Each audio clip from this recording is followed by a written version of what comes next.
Should be good to start. A little later than I wanted to, but had a lot of stuff to take care of today, so nothing to be done about it. It is what it is.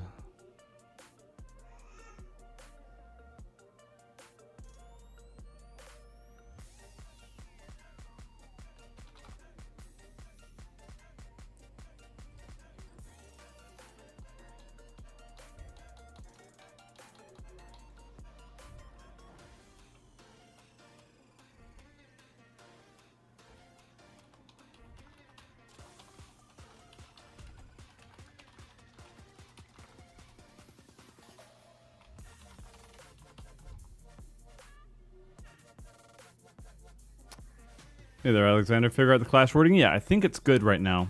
I think we're in a good spot. We got everything taken care of. We split everything up. So we've got the actions, reactions, rolls, ascended dice, so that's all defined pretty clearly. We've got clashes that kind of outline how the interaction is. Contests, which are like clashes but distinguish themselves in different ways. Resistances, which are similar but don't always require somebody to be acting, and it's like a one-sided thing. And then surges feeding back into each of these. So we're good to go, I think, until somebody else tells me otherwise. But yeah, we're ready to move on to combat. So we've made some good progress. So we've kind of gone over how a turn goes. We've described damage. Now we're going into attacks, everything that's possible. We've got attack rating, grappling, which is probably the most extensive, just because it's always the rule that requires the most finicky stuff, and the more you want to make it realistic, the more detailed and complicated it gets. So I think this is pretty good for the most part. And then obvious next thing after grappling is the throwing. And now what I need to do is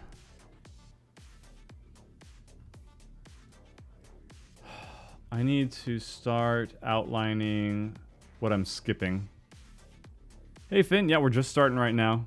So all this was from 2 days ago. Yesterday was really busy for me. Excuse me. Hopefully that's not sensitive information. Let me see here. Okay, define descended dice. I already have a checklist as I was like adjusting things. Perception check, tracker to trapping. We'll figure that out. Hunter and Slaying Guild, we'll do that. Stealth at Dex contest, we'll get to that as well.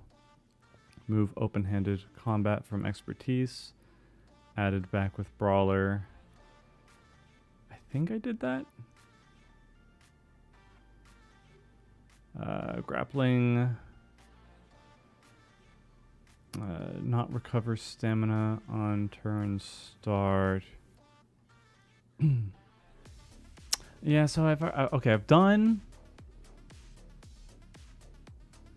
Let's see.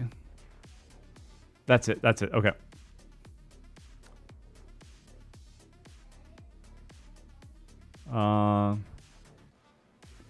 Reaction. Grappling. Considered a persistent action. That's one thing that I found really, really helpful through my to save space, is just define something once somewhere, then just call back to it. So I had a lot of things in some other classes or jobs that were like, this behaves the same way, and then this other ability behaves the same way, and then this ability behaves the same way.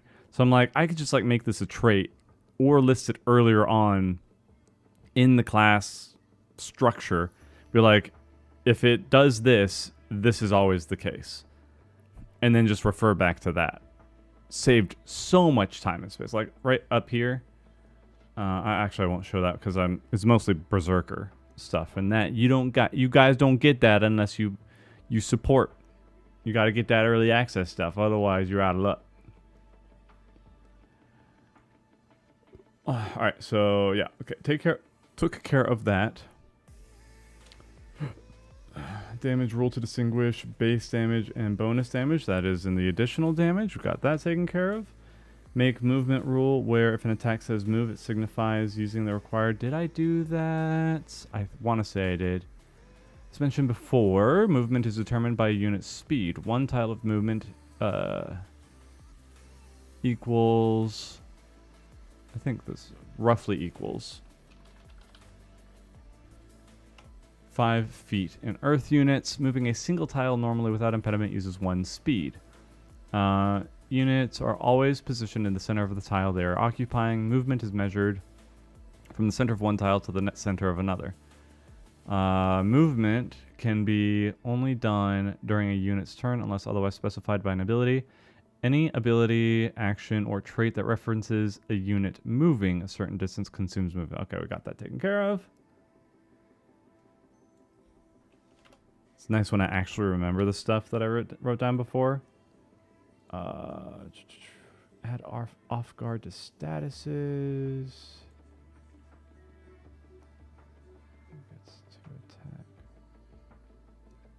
Gets to attack first. Removes reaction dice. That's what I did.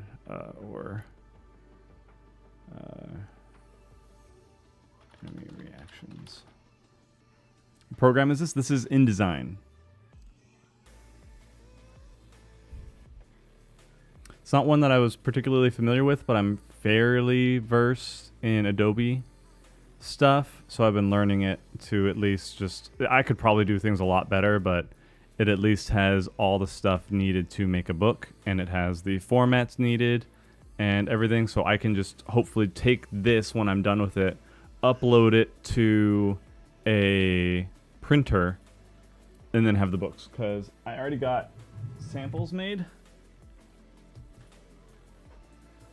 Not with this kind of styling, but I had stuff previously, so I need to come up with a better cover, but that's it currently. Then we got mostly blank pages, but these are things that I had beforehand, just to make sure that the quality of the book was good enough to use, and it did all right. I still have to figure out a printer for pages only, because one of the big backer rewards are these disc notebooks. Let me see if you guys can see this. Let me open up.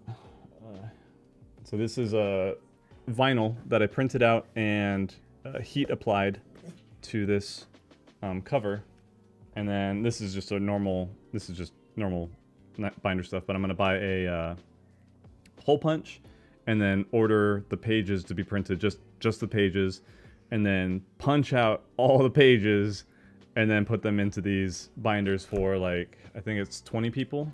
20 people got that. This is an idea that people had to, like, if I come out with stuff in the future, then I can just sell the pages to some people, and then, or they can punch it out and print them out themselves and then put that in to their binders. So it's like an ever-growing rule book. It don't have to reprint a whole or buy a whole nother book for it, but it's too expensive for where I am right now to do everything like that. Especially with, like, I think 400 people or something supported the Kickstarter, so not gonna do that many. It's a little nuts. It's a little nuts. All right, back to this. Sorry, I'm off on. Actually, I can show you guys this while so you know what I'm talking about. What's for fixed dirty fighting? I'm pretty sure I did this already. Let's go back up to Rogue. Down a bit. Is it in? Gotta go all the way down, sorry. That's another thing that I've been debating, which I would like feedback on at some point. Currently I have jobs listed out kind of in order. So it goes like fighter, right, is the archetype. So that's the basest of base melee attackers for, like, strength weapons. And then, like, think Dragon's Dogma is kind of how I did it. And then it goes into Knight, and then it goes into Paladin. So the book goes in that sequence. Uh-oh, sexy wife in the background. You gonna go pick up the girls? Yeah. All right. They're safe. You go, buddy. And then Rogue goes into Archer, and then that'll go into Sniper, and then Swashbuckler. So, like, it jumps around, but I'm thinking about, like, making a banner or something that, like, denotes, like, a little strip of color or something here that says, or, like, down here maybe, which is, like, advanced class, and then elite class, and then archetype class. Anyway, Rogues make... the rogue may make a melee counterattack after successful dodge. First counterattack after each round is an automatic critical hit.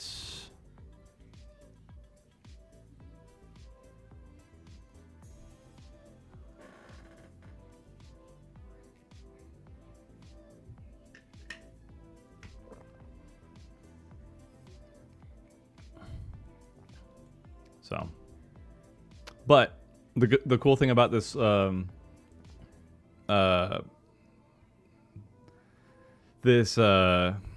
program is that if I did want to just make the archetypes all in one spot, so this is currently at 42, all I'd have to do is grab, like, the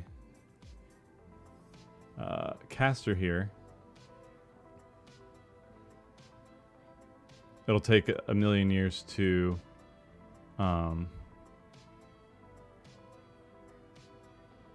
do this, but then if I dragged it up here, then it just moves the entire page where I want it to go.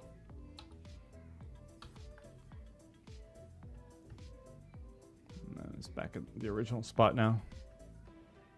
So that's why I wanted to, I stopped production or development on the game, like moving everything forward. And I was like, I need this to be, I want this here so that when I give updates, I can also do things like, there are things in, I don't know if it's anything up here, but I can basically reference pages, and then it will automatically tie it to, like, a title.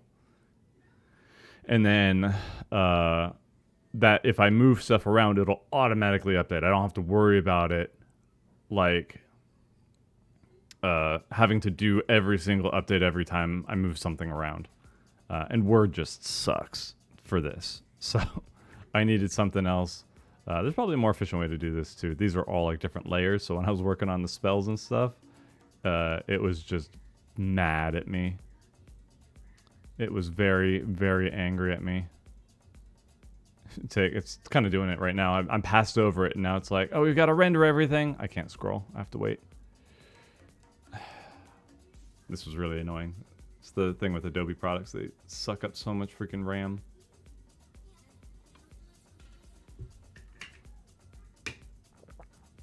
There it is. Autosave. Can't turn it off. One of the downsides of this. Just get me past it. Just get me past it. Just get me past it. All right, here we go.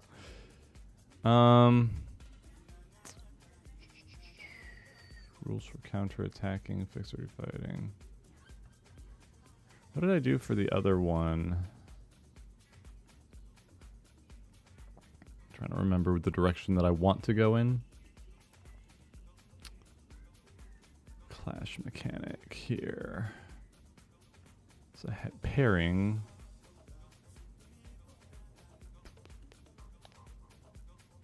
I had a counterattack for a perfect parry.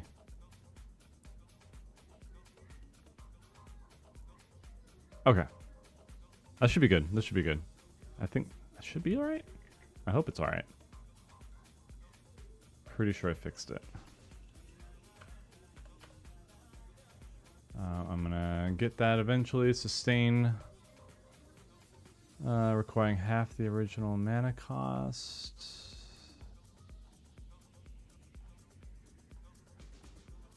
Being spellcasting.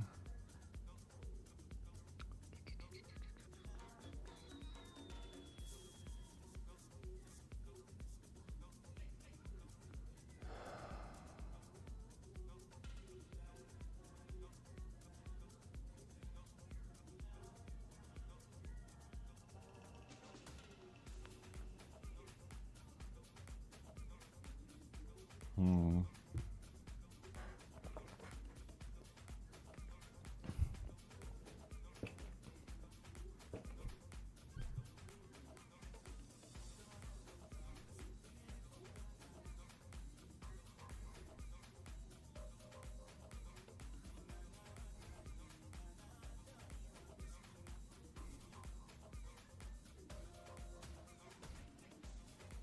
think I know where to put that. So I haven't put sustain rules yet.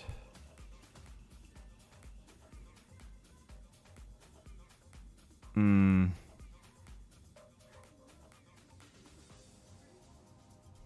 gonna have to get shifty with this. Because we have persistent actions.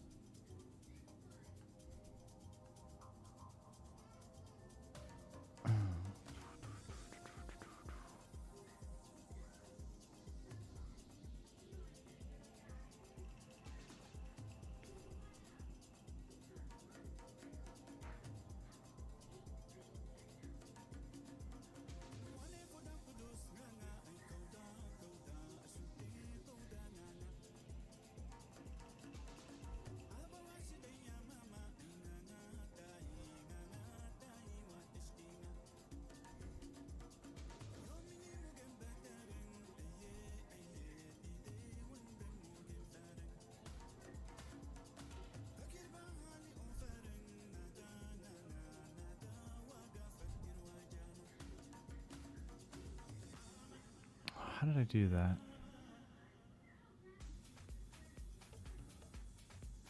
Hang on. Gotta go to Google.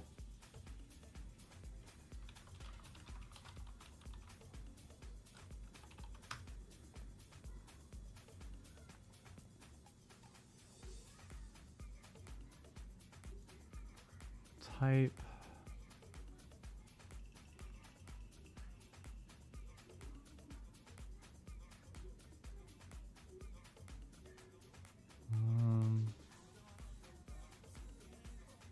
Hyperlinks cross-reference. Insert cross-reference to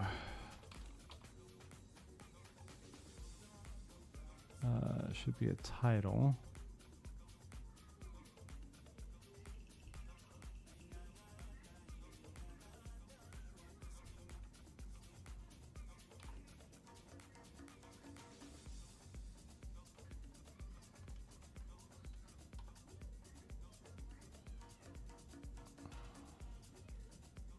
Crap. I want to make sure it stays a cross-reference.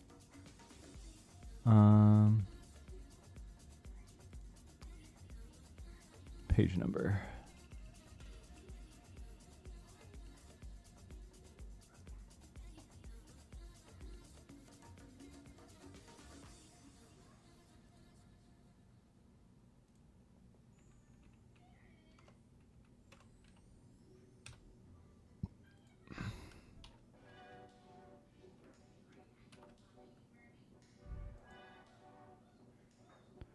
Uses that.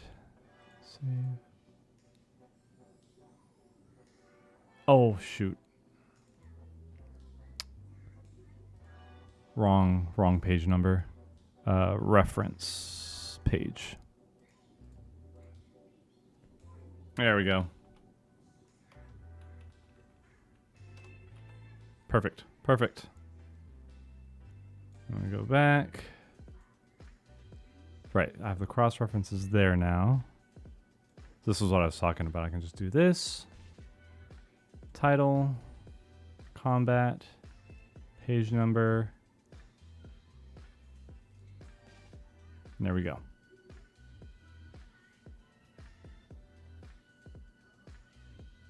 Extremely convenient. Hey Reed, just hanging out today. Started a little later than I wanted to, but I had a lot of like little things that I needed to take care of today. Like exporting the podcast from yesterday. That's uploading right now. Need to make sure that everything's good. I'll probably release it tomorrow on YouTube. Got to the gym. Had a good workout. Rinsed off. Got everything else ready for the stream, and then just it took a bit to get everything in order. But we're here now. We're working forward. Right. So we have persistent action.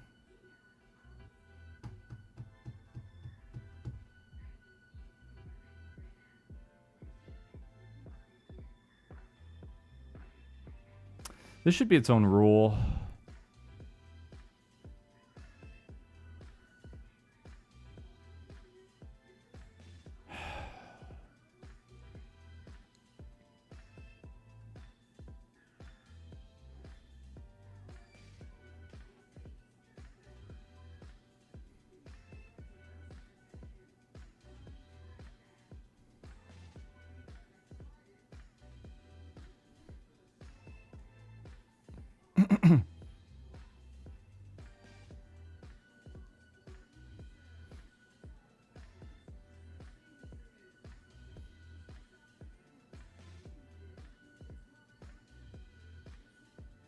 But it it applies more over here. How am I gonna do this? Like it makes sense in stamina because it involves stamina.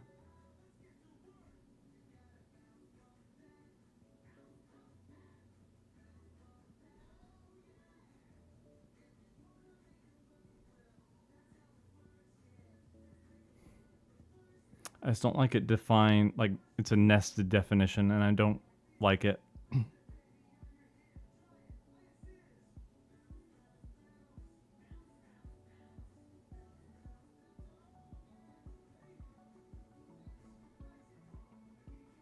Okay, it makes sense under actions here.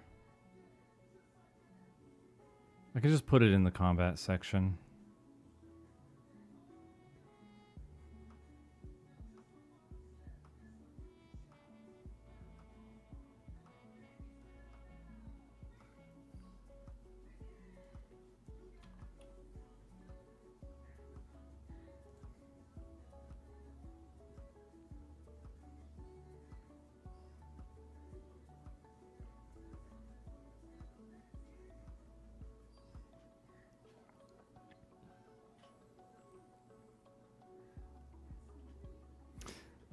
I'm the boss. I set my own schedule. That's what Jessica told me earlier. She's like, it's up to you. I'm like, I know, but I just feel like I always have this expectation in my head, but never. Everything's just, yeah. It can be a little chaotic. Things aren't very routine. I keep trying to figure out different ways to get things done and accomplished. It's tricky.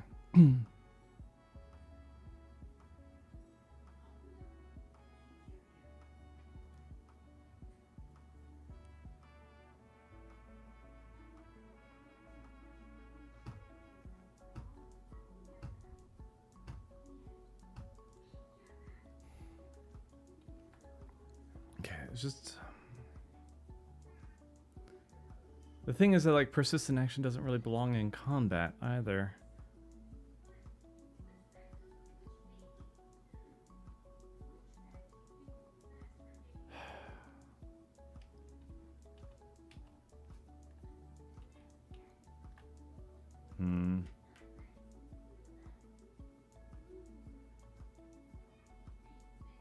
Where do I define it?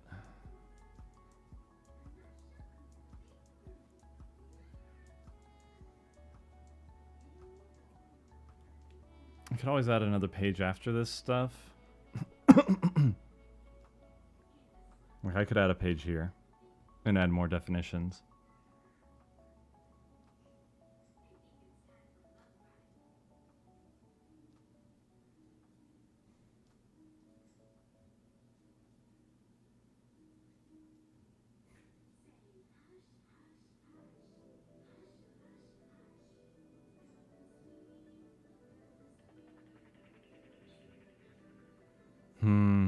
I'd like to actually just write stuff down, but now I gotta figure out how to reorder this. I think originally I was thinking about putting it in the the end, like a glossary. So people could go and like either a beneficial effect but it's like not beneficial or detrimental. It's just, it's something that should be defined here, probably under actions, and then just shift some of this stuff down.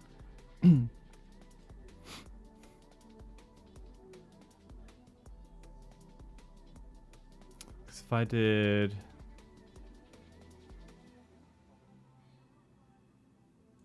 so I could do that. I could just take that away, move this down again, make it mad at me down here.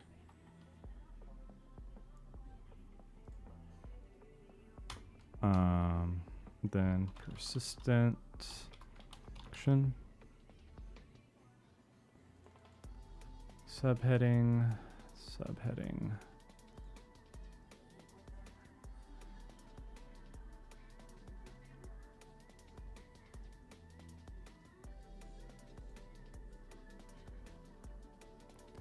And then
so in this way, I don't think so. Grappling wouldn't be a persistent action.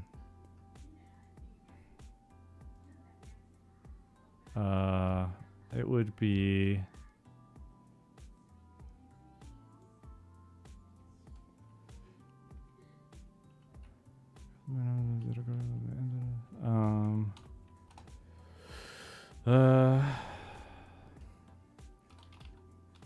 must be spent to maintain a grapple equal to original cost.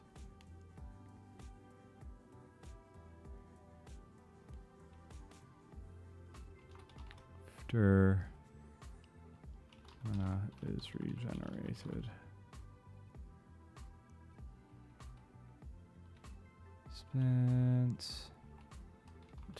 the beginning of the grappling unit's turn to maintain a grapple.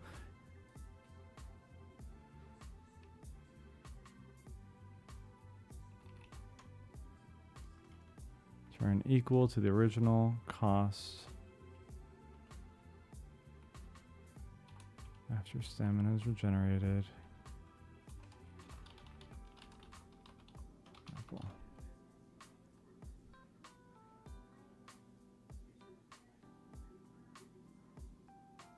Where does the definition of what an action is? It's up here.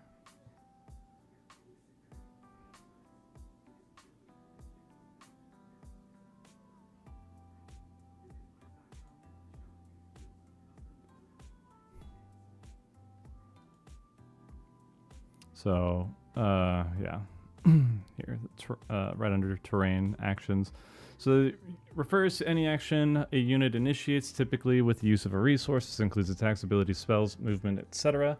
Actions can only be done on a unit's turn unless otherwise specified by another ability or trait. This will be covered more in the combat section.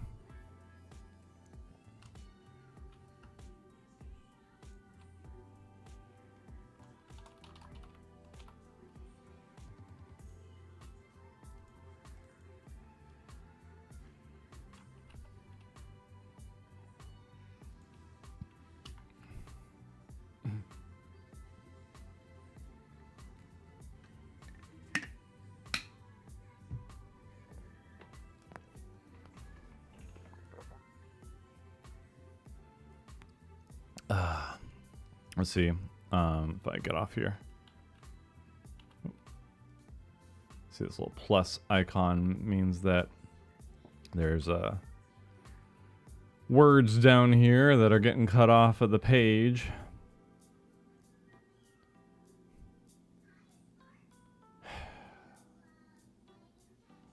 I didn't think there was enough to like fill a page, and I don't want it to... we'll see. We'll see how much I can stuff in here. I can always... There are some things that I'm like, kind of, I've glossed over initially to make room for other stuff that I thought took precedence, which is what I was doing here. This is my game, yes.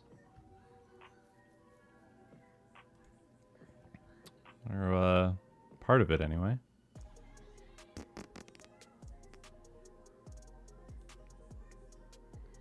This I'll get to.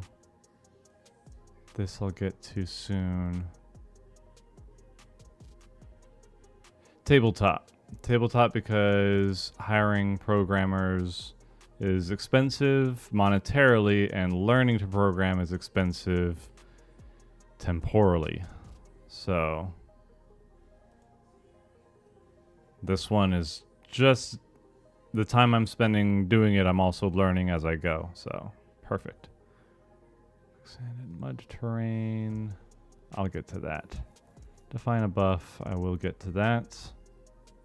Already did this. Enemies combat points. I will get to that. Off balance 6-way combat points.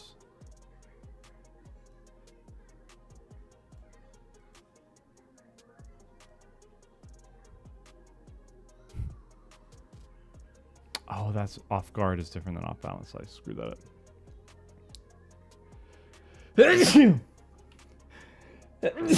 To me.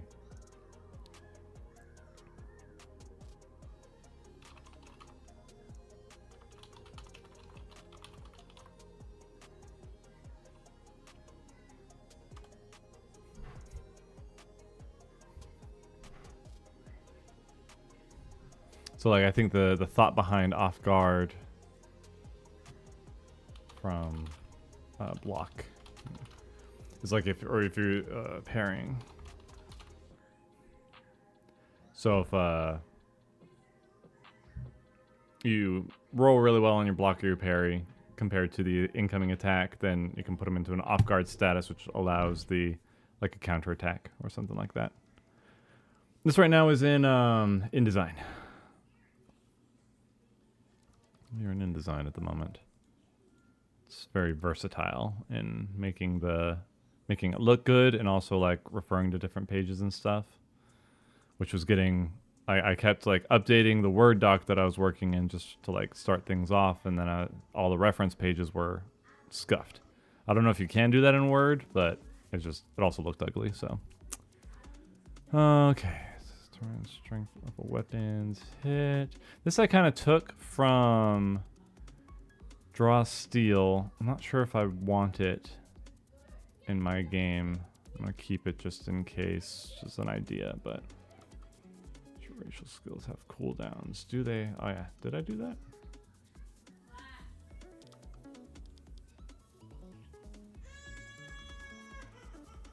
That has it. That has it. Yeah, I think they'll have it. We Gucci.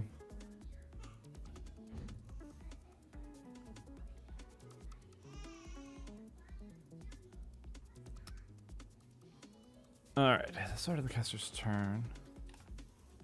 Half of the sustained spells mana cost. Rounded down.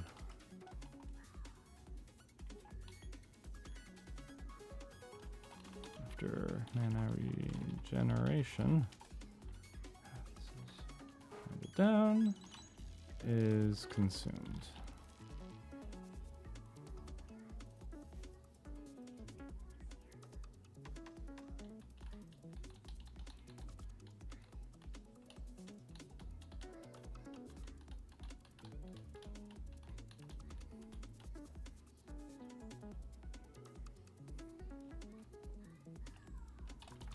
Applies to the mana used to cast the spell. Or if a spell was ascended or was cast Ascension, the ascended cost is used for the sustain value required. I think that's good. Don't need to be any more wordy, I don't think. Do that. And then we're going to go fishing for another page. Slap that right there. So now this is on 59 and I automatically updated to 59. 59, 59. Did it.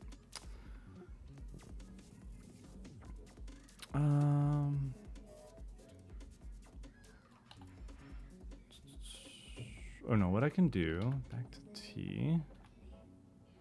Get my borders. Do this. Oops. V. That. And then we go up here and we do a little tappy tap there. And touch this. No. Where to go? Where to go? Where to go?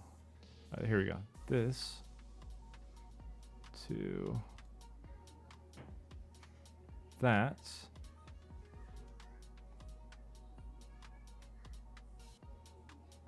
Why did so much move? Why did so much move? No.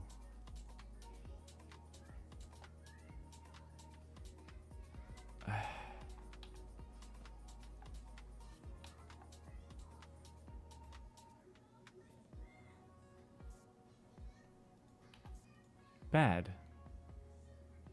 Bad, bad, bad.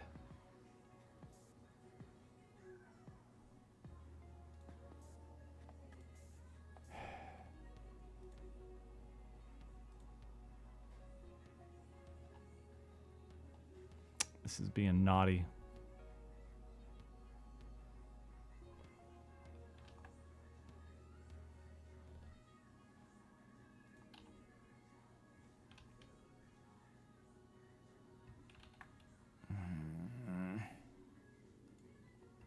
I want it, it should like go here, but it's taking everything here, moving it down here. And I don't want that. I want it to be connected.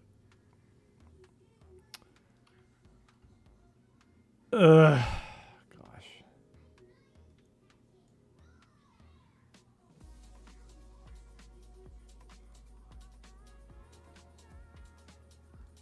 Why is this V down here? Bad.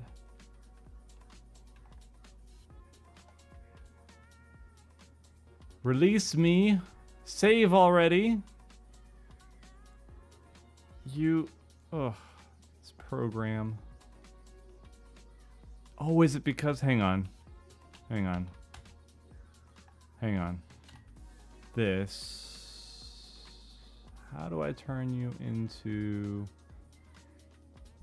How do I turn you into columns?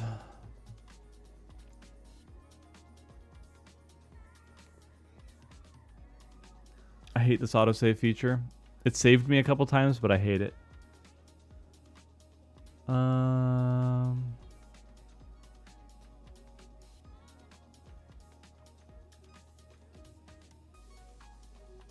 Should be in here somewhere. Transform, range,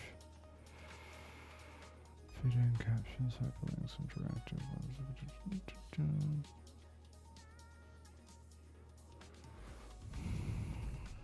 Google design columns in text box.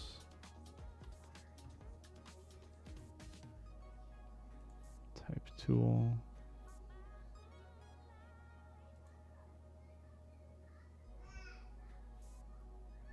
And choose objects.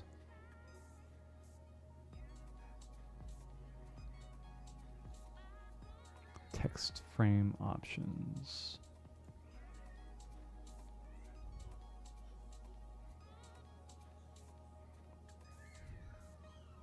Okay, there we go. Now let's see if it'll behave.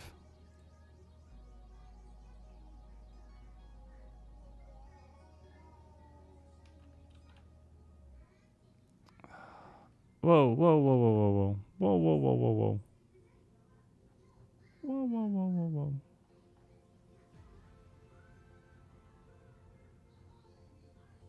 Whoa, whoa, whoa.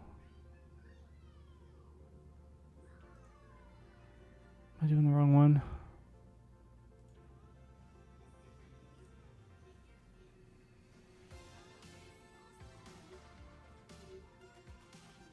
Oh, I just had to do it in reverse. Okay. Weird. Very weird. I could have just copy pasted, but it's the same section, yada yada yada, whatever. Okay, now need to fill this up with stuff.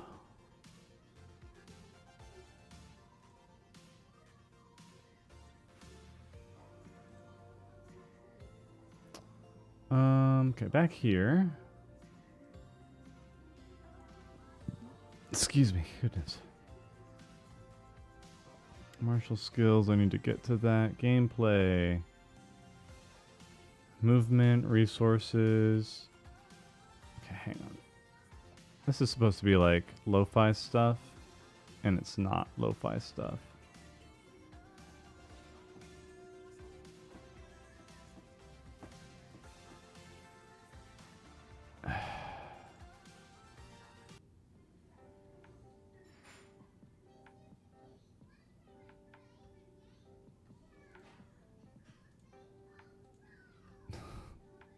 Distracting is what it is. Jeez. Okay. Pop this open now. Jumping, terrain. Cover I didn't think was needed.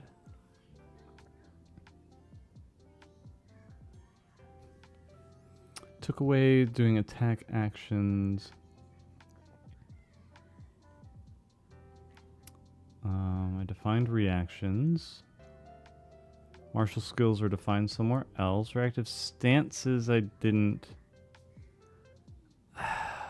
You know what? I've got room. Let's just... I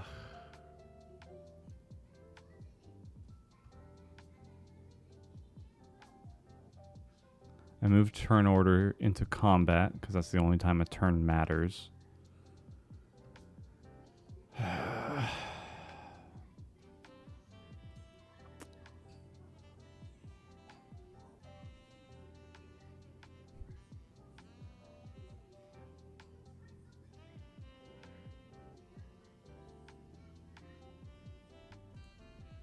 Do I want to do this?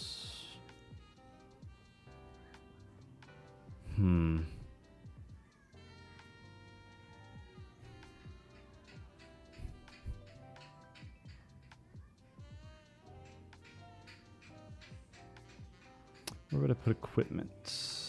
I imagine after combat, I'd do equipment and stuff.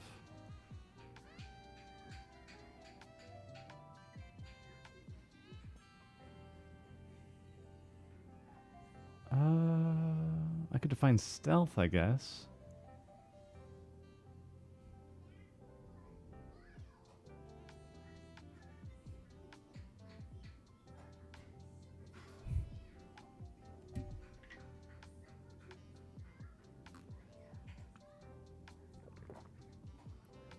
Normally this is where a bunch of art would go to fill in the space, but I don't have a bunch of art right now.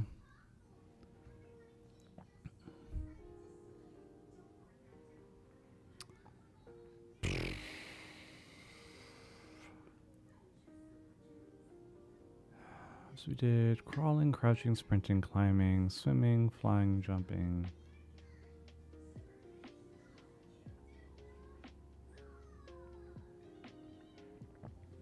I know you haven't seen me write a whole bunch today, but this is usually what hangs me up, is making sure everything makes sense, flows.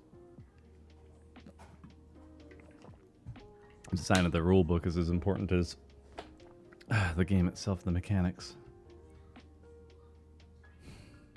I may just leave the page. I may just leave the page for now and move on.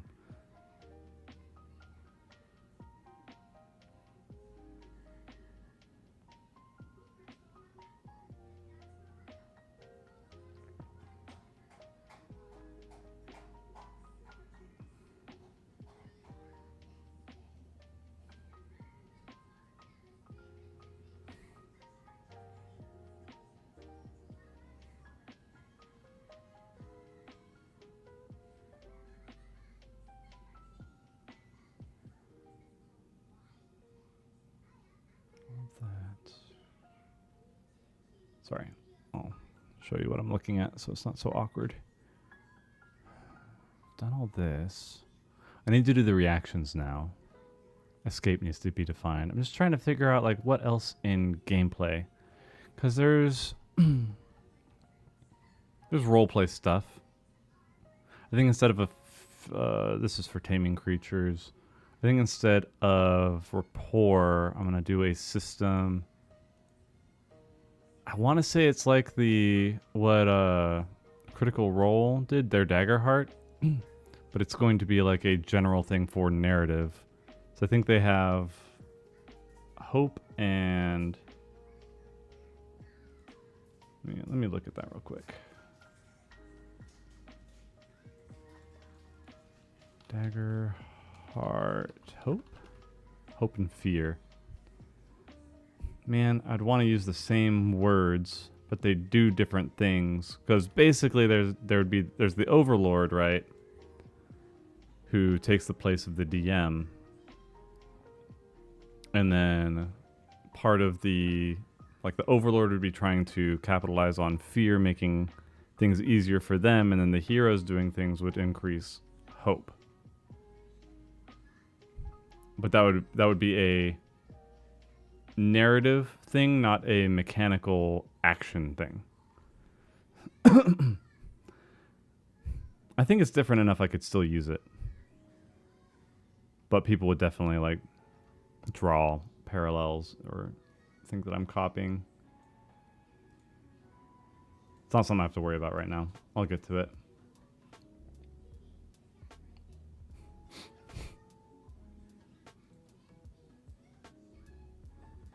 I can always pick different words too. It doesn't matter.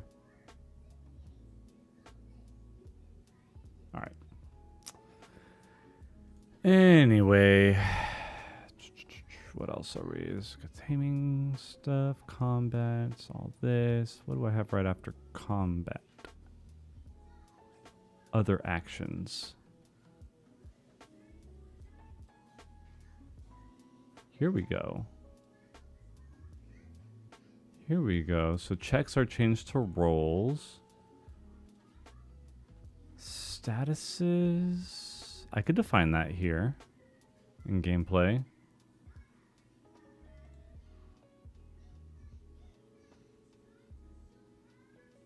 Surprise attack. That needs to be defined soon. Okay, let's do this. Other actions should be... Yeah.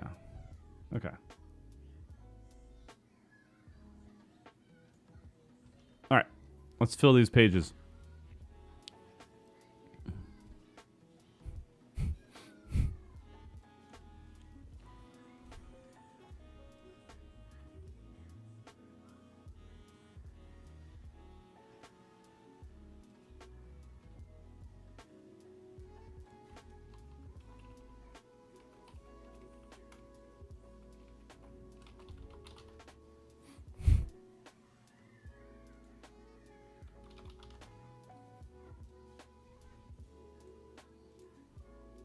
Persistent action, then sustain.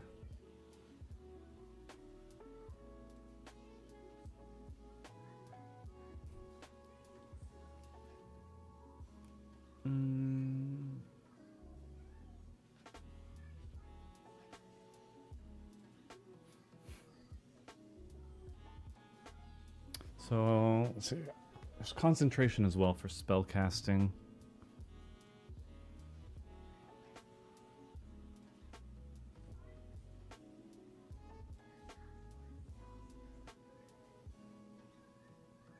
Let's actually refer back to it while I have it in mind. Down to mage. Oh, see, I already had it. I had it ready. Add subheading.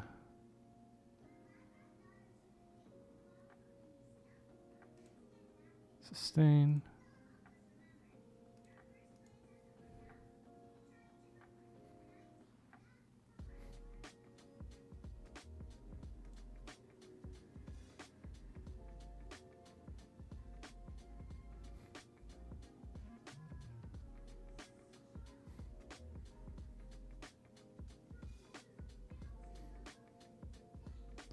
Hang on, this is worded weird. Some spells can persist by using sustain.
I'm going to define it in here.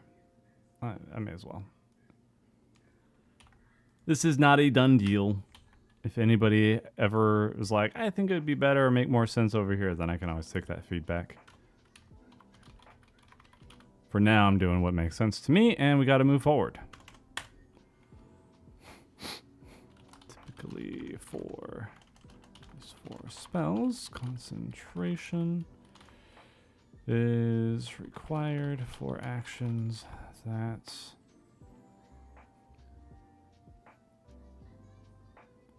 persist.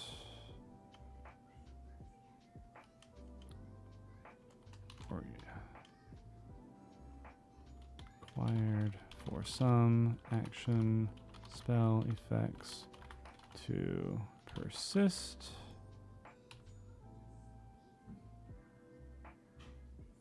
Just keep moving forward. Learn that lesson last. Expand. Yeah.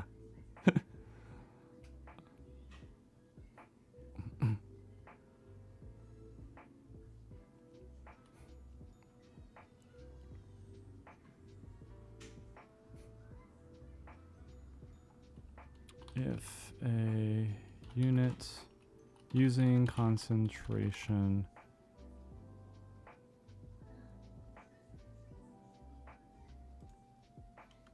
the merge the thes together. If a unit using concentration takes direct damage or loses conscienceness.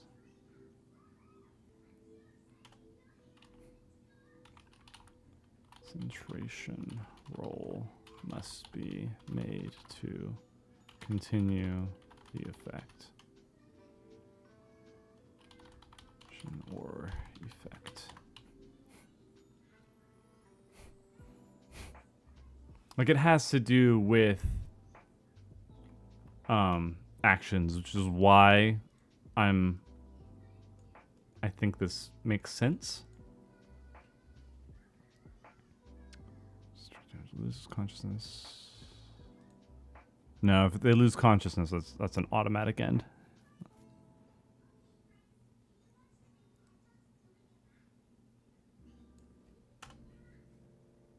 Concentration.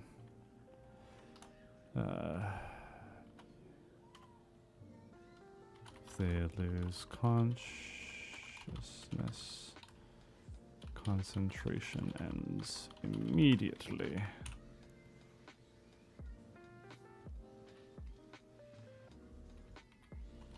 Become incapacitated.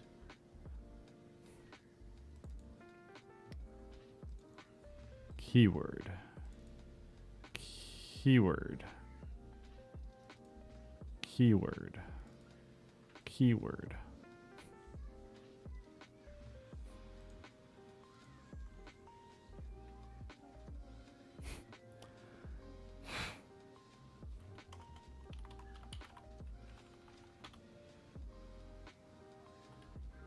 I still want to put concentrating unit again.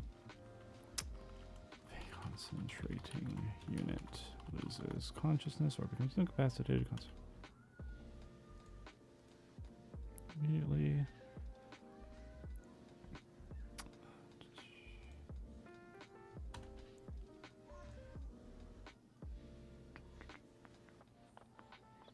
Subheading. Direct damage.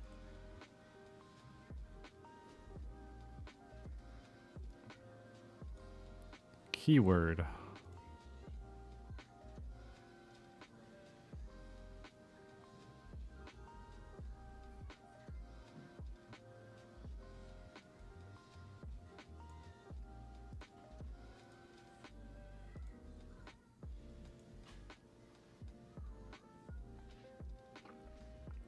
Then let's up here to mage.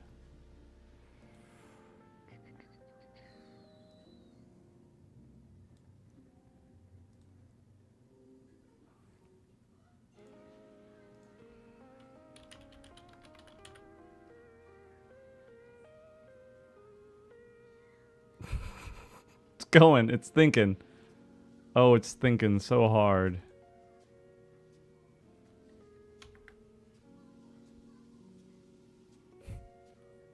Other things might need concentration at some point. That's why I'm not trying to tie it down strictly to spellcasting, and why sustain is also a different thing. Like, sustain is specifically spellcasting.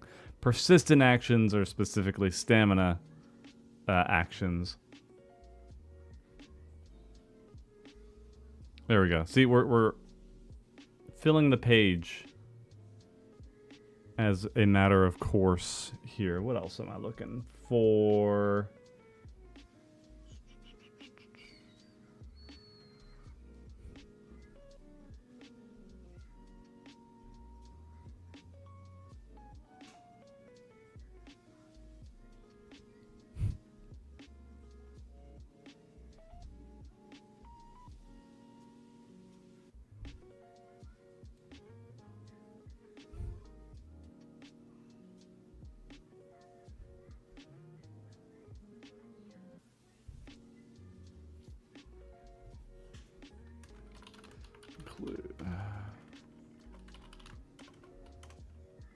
This includes clashes, existences. I don't think I need to.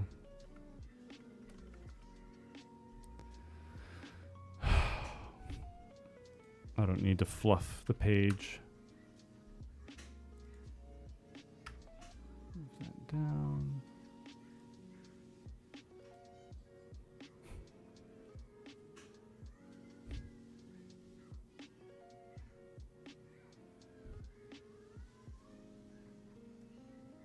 Actually, I think this should be rolls, then ascended dice, then clashes, contests, resistances, surges, all justifiably in their own categories. Then down here, what do we do?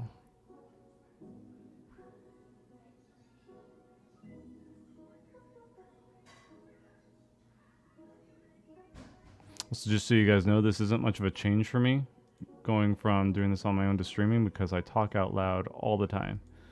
So you're just hearing the usual thought process anyway. I'm not doing anything extra here. Let's do...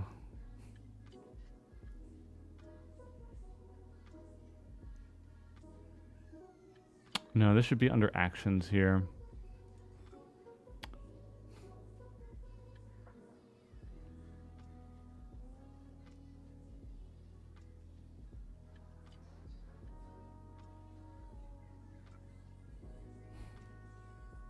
Okay, let's just do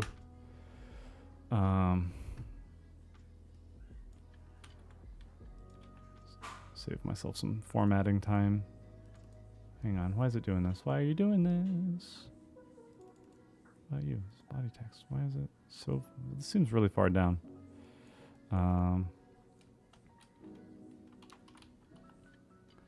Up, drop, items.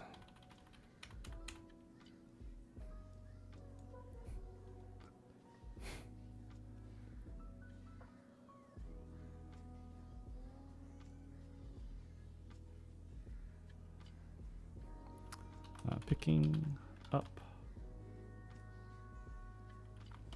an item or taking one out of its inventory requires 1 stamina. Okay, I knew it. I knew it was being weird. Why are you being weird?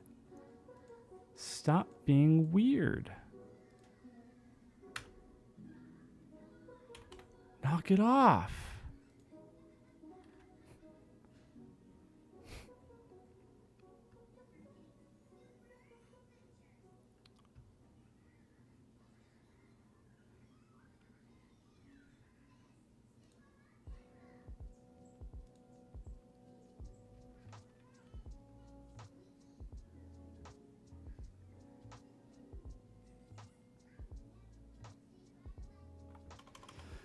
Picking up an item, taking one out of a unit's inventory.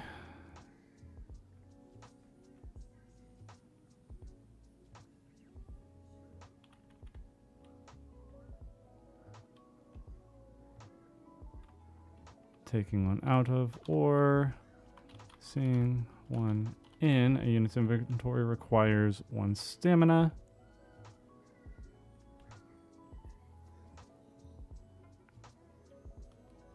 Items can be dropped. Yeah, I was hoping I could at no cost.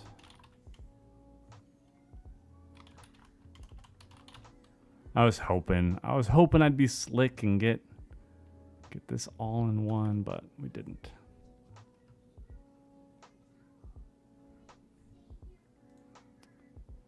Then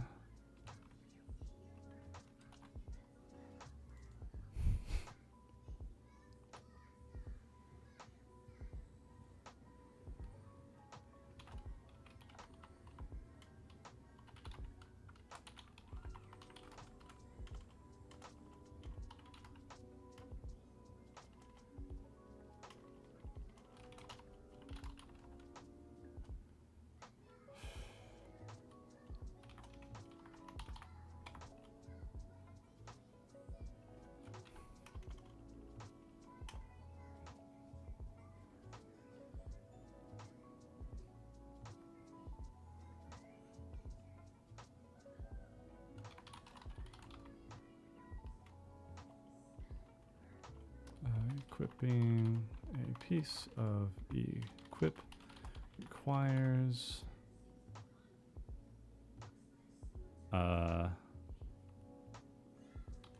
free space in that slot.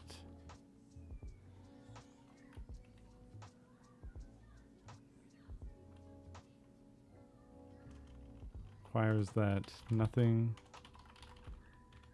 already equipped to that slot. It's like weird rules that it's like, this should make sense, but if you don't spell it out, people are going to be like, the rules don't explicitly say I can't have 40 rings on my hand.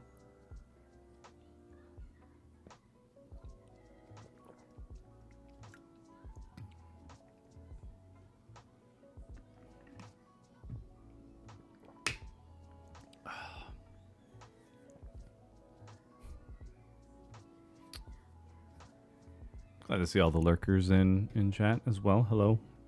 You guys, I've spotted you. I won't call you out further, but I'm glad that you're here.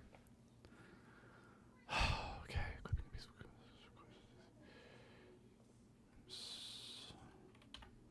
One stamina and whereas one stamina and that nothing is already equipped to that slot.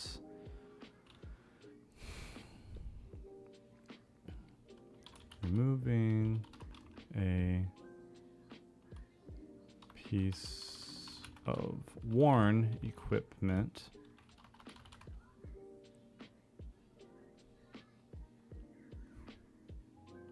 requires one stamina.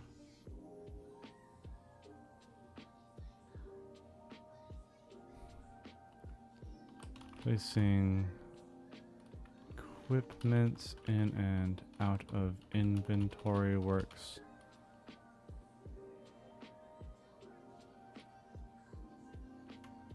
I'm just going to put it up here. Including equipment.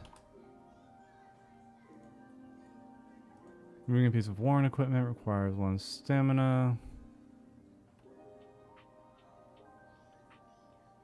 Storing weapons requires one stamina, but they can also be dropped for no cost. At no cost. Let's stay consistent here, Drak. In the wording.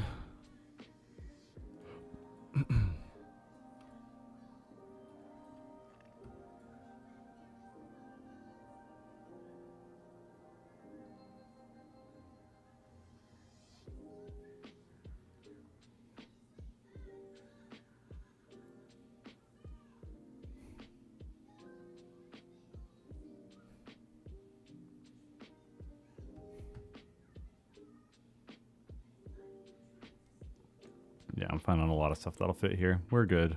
We're good.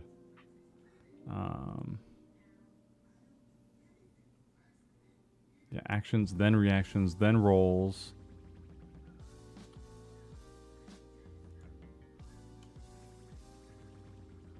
Oh, shoot.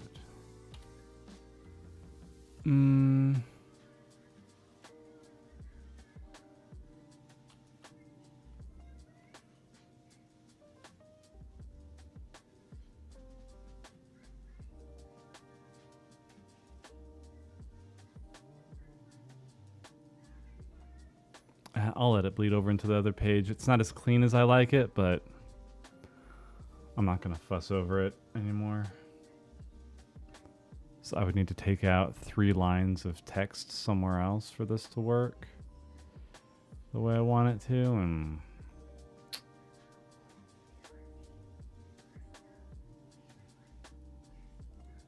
unless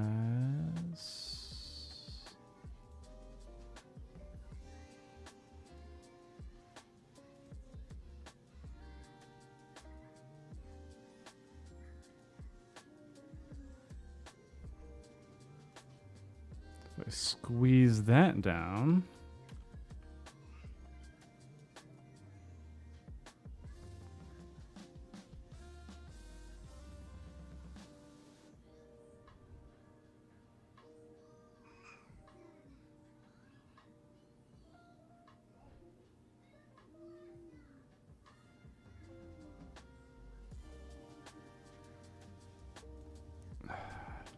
shipping. Nothing.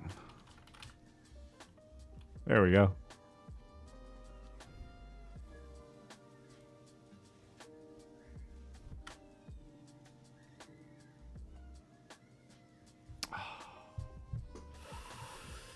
When you're good, you're good. It's a small enough change that most people won't notice either. It will remain consistent.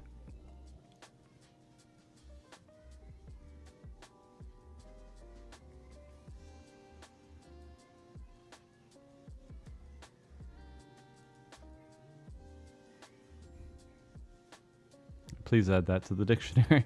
I'm going to be using it a lot.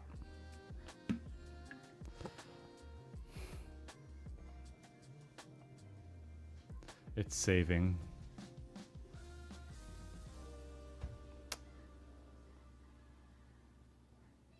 It's got to wait a minute.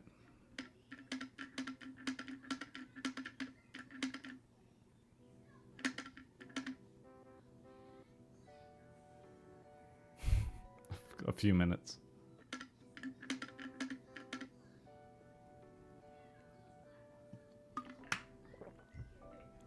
Delicious Gamer Subs water. Code Nest 10% off. Oh, I'll show you guys what I've been working on. So some of you may have known that I have the cup holders back there. I have them covered up because we had company over. But let's see. Let me put this on here.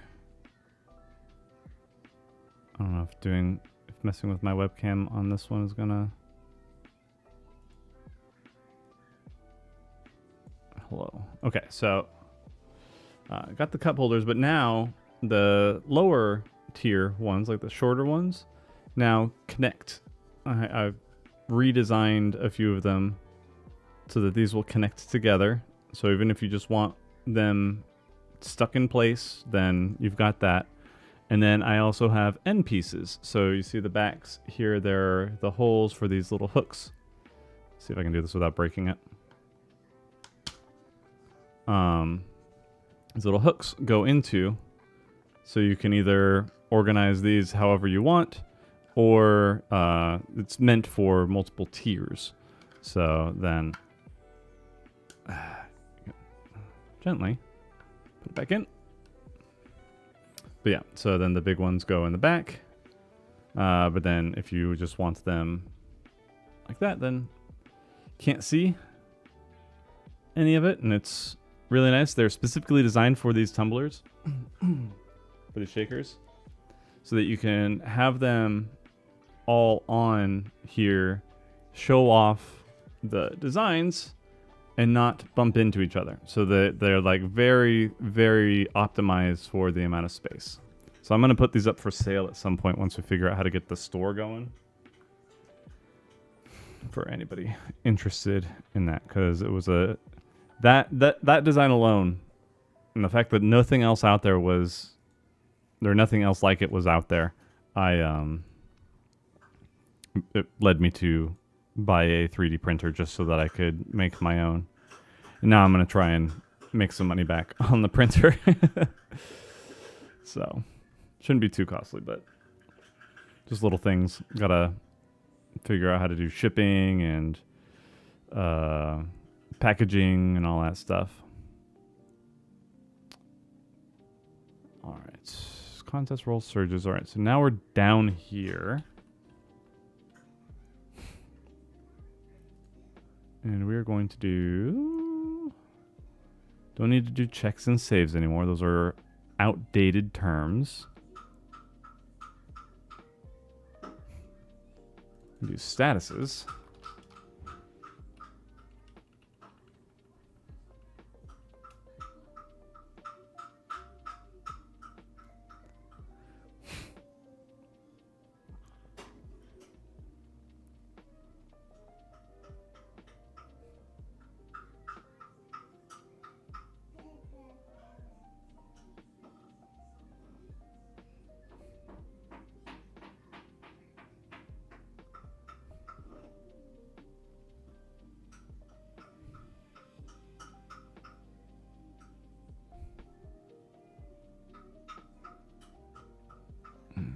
let's do back up here.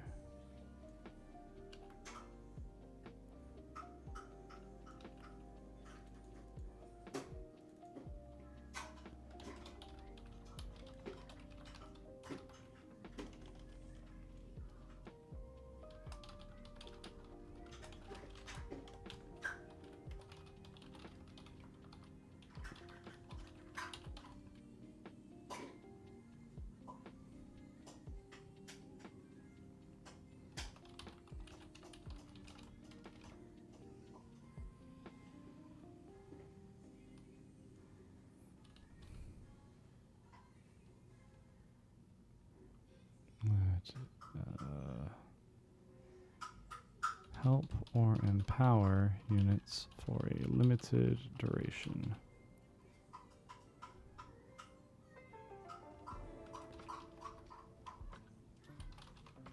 Comprehensive list of beneficial statuses be found on page.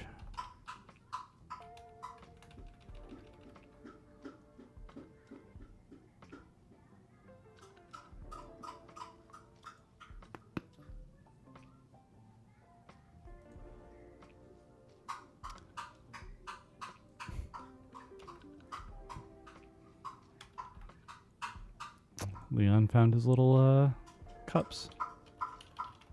Detrimental statuses as debuffs.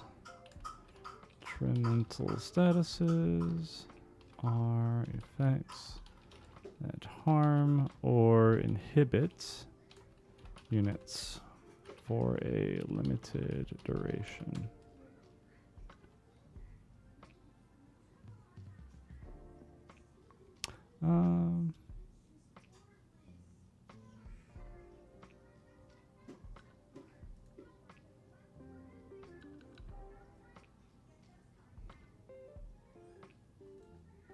Just do temporary effects. It's less wordy than for a limited duration. Of course, we're still wasting time with needing to save every 5 effing seconds. Oh, you're lucky you're pretty in design. I hate your autosave feature.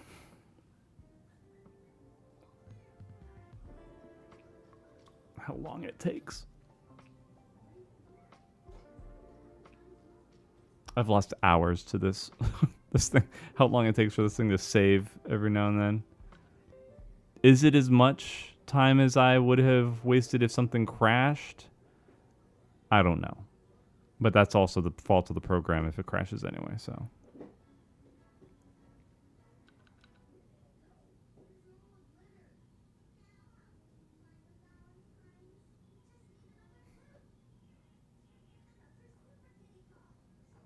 Have to wait for that little pop-up. Now we're good. Oh my gosh. Alright, so whether the harm or inhibit units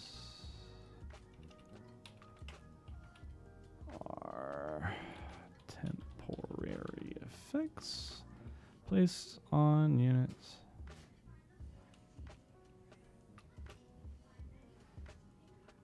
That help or empower units. There we go. So basically the same thing. The comprehensive, the Grand Pacer test, fitness Grand Pacer test. Can be found on page.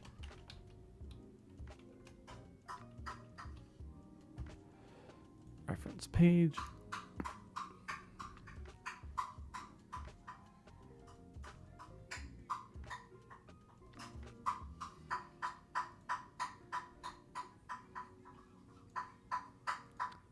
Keyword.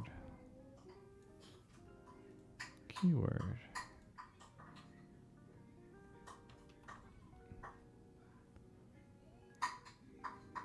Let's see if I can move my son to my room. the clacking is distracting me. Hang on.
All right.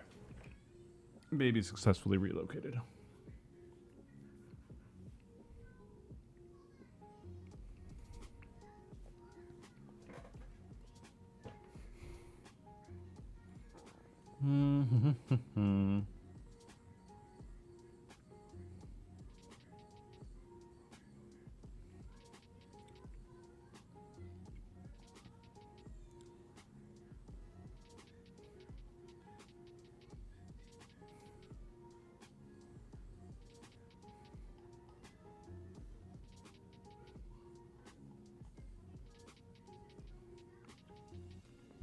Okay. Now I'm coming up on something that might take up the rest of the space. We'll see. Let's see what I can do here.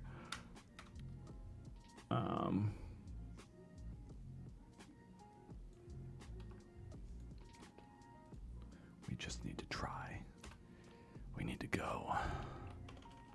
Perception. Still going to...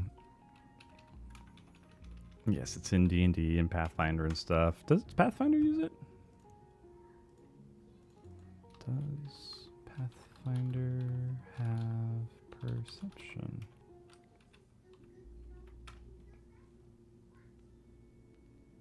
Yeah, they have passive perception. Okay. So as long as I'm not the only one taking ideas, you know what I mean?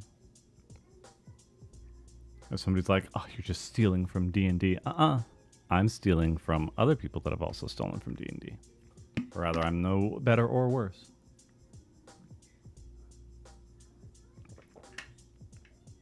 It's one of those, why reinvent the wheel scenarios. I just clicked out. Okay. Whew.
I'm gonna change something on the fly here.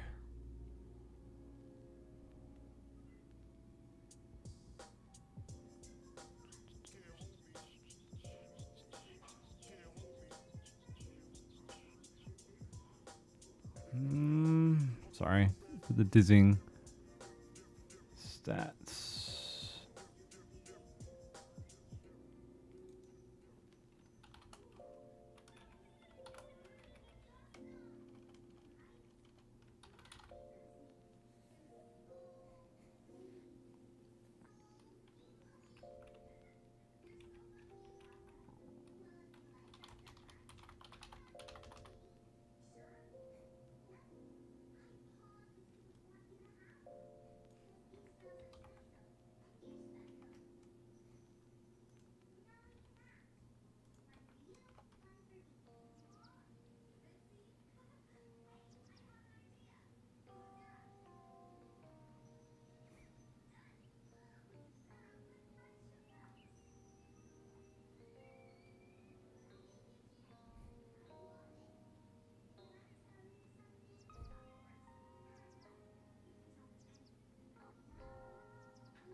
probably going to adjust this at some point.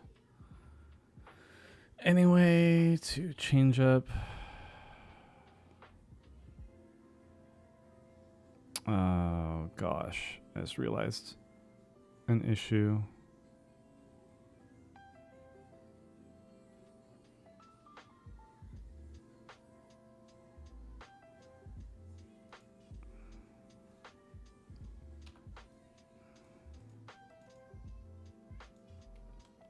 Two, 0, mind, con. Oh gosh, dang it, come on. 1, 2, con, mind. Have not gotten around to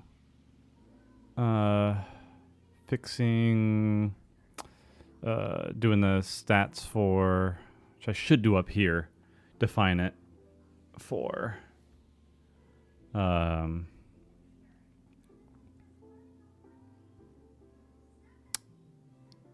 attack stats or like battle stats, and somebody had a good name for it. My brain is starting to slow down here, but like other stats, role play, but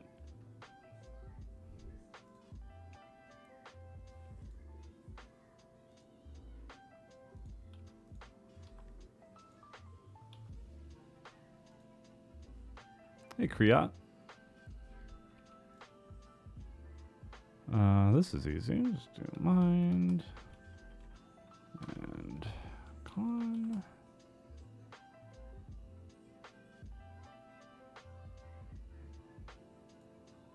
Dude, it really hates going into this table.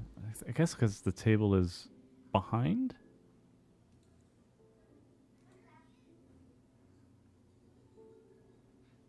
Whatever, I'm in it already. 1, 2, mind, con.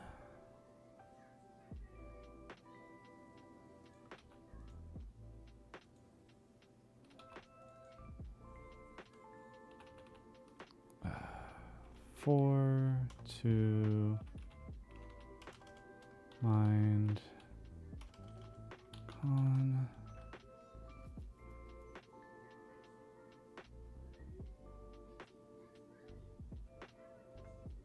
Yeah, so you can, there should be a way, I'm pretty sure I enabled late backing to the Kickstarter, so you're going to try that out and see if it's working. If not, you can still get access to let me see here. Let me just get this from the command here. I need to get it for the YouTube side of things. You can also join that Discord, and then everything, the free materials are there. So you'll get most of this stuff when I update it in that Discord in the updates tab.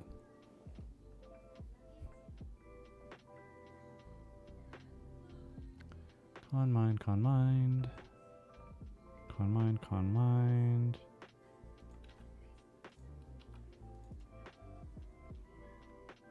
Mind, no, con, mind,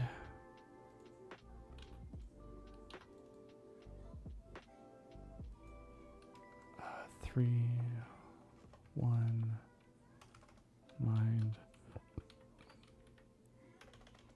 con.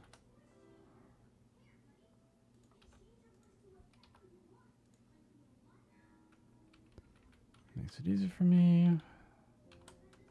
Mind and con. Okay.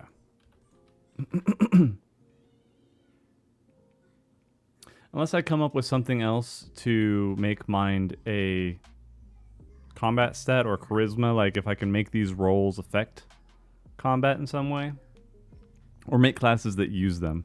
Otherwise, I'm probably going to have them as a separate thing where if you do something... gosh, what is the word? It is driving me nuts. Do I have it written down somewhere?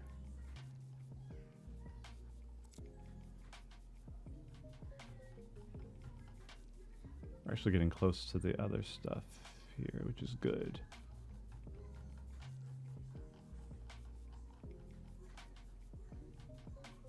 Nice have role play. Hang on, let's...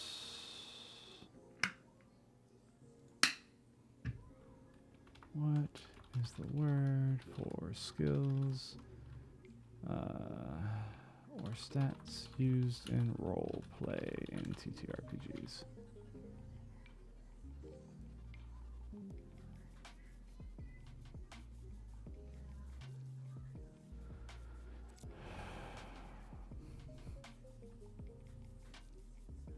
It's bothering me.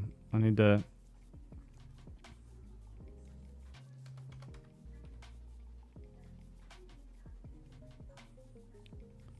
I know stats, attributes, I get it. There's another word, like having a good charisma character is good for blank. It's driving me nuts that I can't actually think of the name. Whatever. Back to it.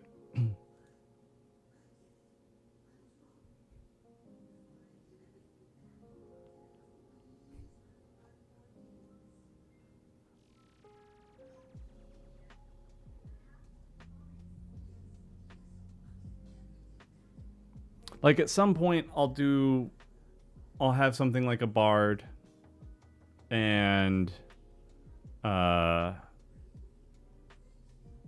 beastmaster that will use charisma for their bond. The beastmaster for the bond with their creatures, and then bard for like their performing skills.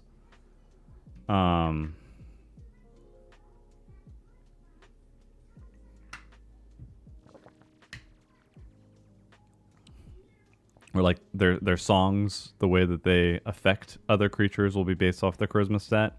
Just right now, it's all social stuff. Just kidding. It's still bothering me so much.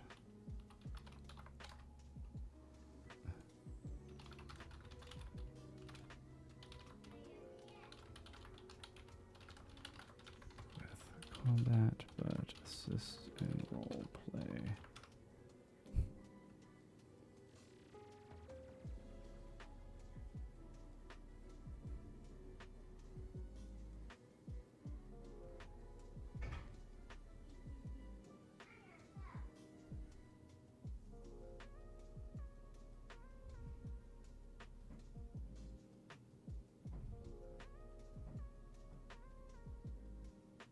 Utility. I'm pretty sure that utility is what I was thinking of. Close enough. Close enough to satisfy that itch that was scratching, or to scratch the itch in my brain.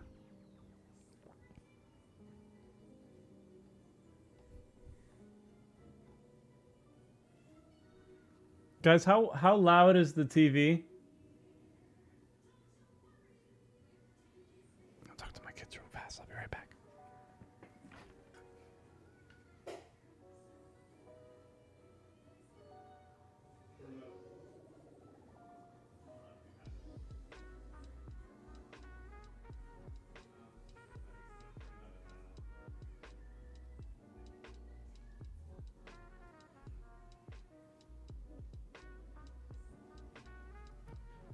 TV was fine. It's just a loud show. Super Kitty.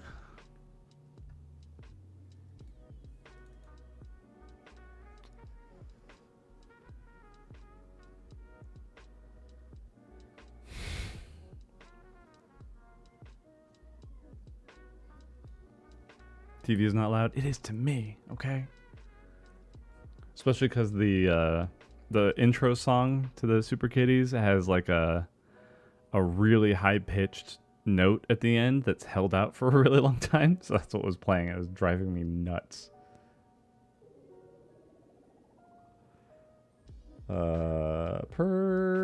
Perception, please. Where did it go?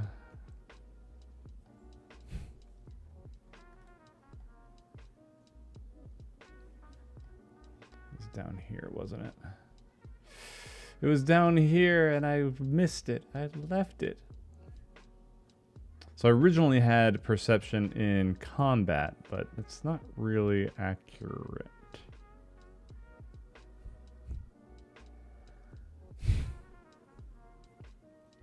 There we go.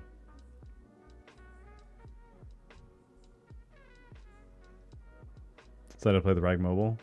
Yeah, it's coming up.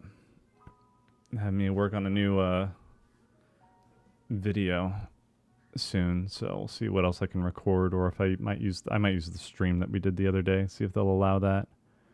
Thank you guys for being patient with sponsored content.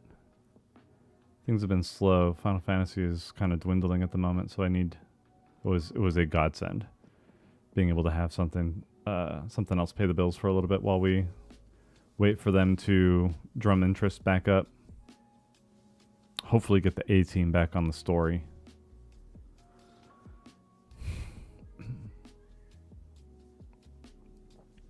Saw Joe Cat post something because it's kind of like in theme with creating games for people, where Yoshi was talking about how he'd like try and give as honest answers as possible of like why things can't happen or whatever when players ask for certain things, and he says, you know, this isn't possible, or the technical limitations that we have is this or that, and then he gets people sassing him back saying like, that's not our problem, why should we care, kind of a thing. And he's just like, well, then what kind of answer should I give?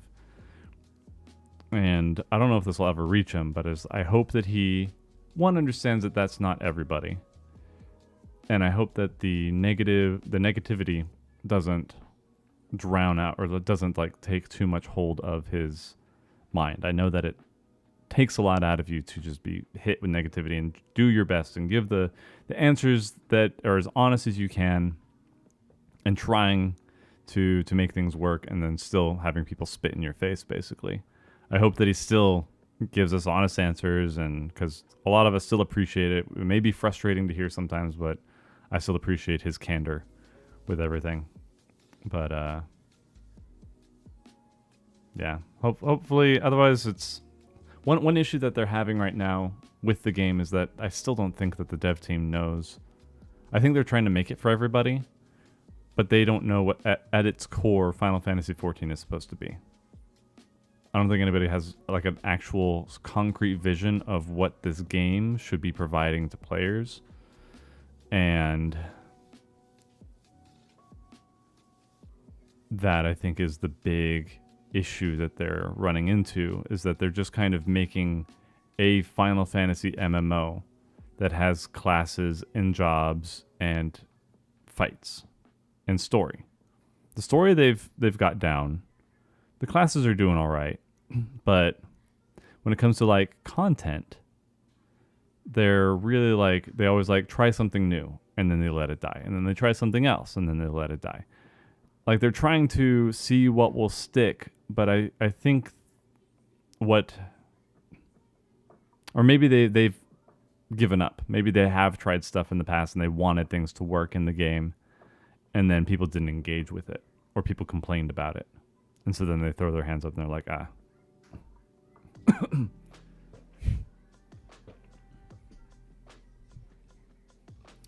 So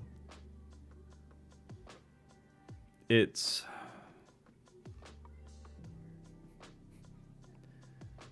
I don't know.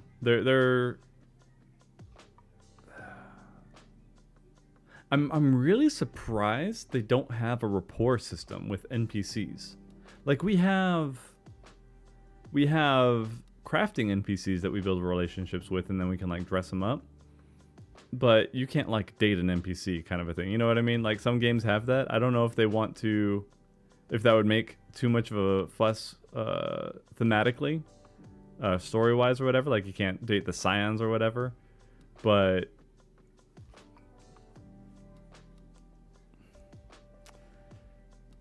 yeah, just because of how like heavy the narrative is as far as like the enjoyment of 14, because you've got the people that do the battle content, you've got the people that are here for the story. But yeah, it's just his comments stuck with me with the latest or the upcoming Deep Dungeon, how they want it to be kind of an evergreen thing, or that this one piece of content can be enjoyed by multiple different skill groups. I think that's perfectly fine. But I still feel like they need to figure out what makes 14, what do they want 14 to be, like as players, as developers that play the game. What do they want when they log on to Final Fantasy 14? What is something that they wish they could do? And if they stick to that, they are going to lose some players, yeah. But if there is a clear vision and they work on refining that vision and they keep building towards it, there will be a very, very solid fan base for that game.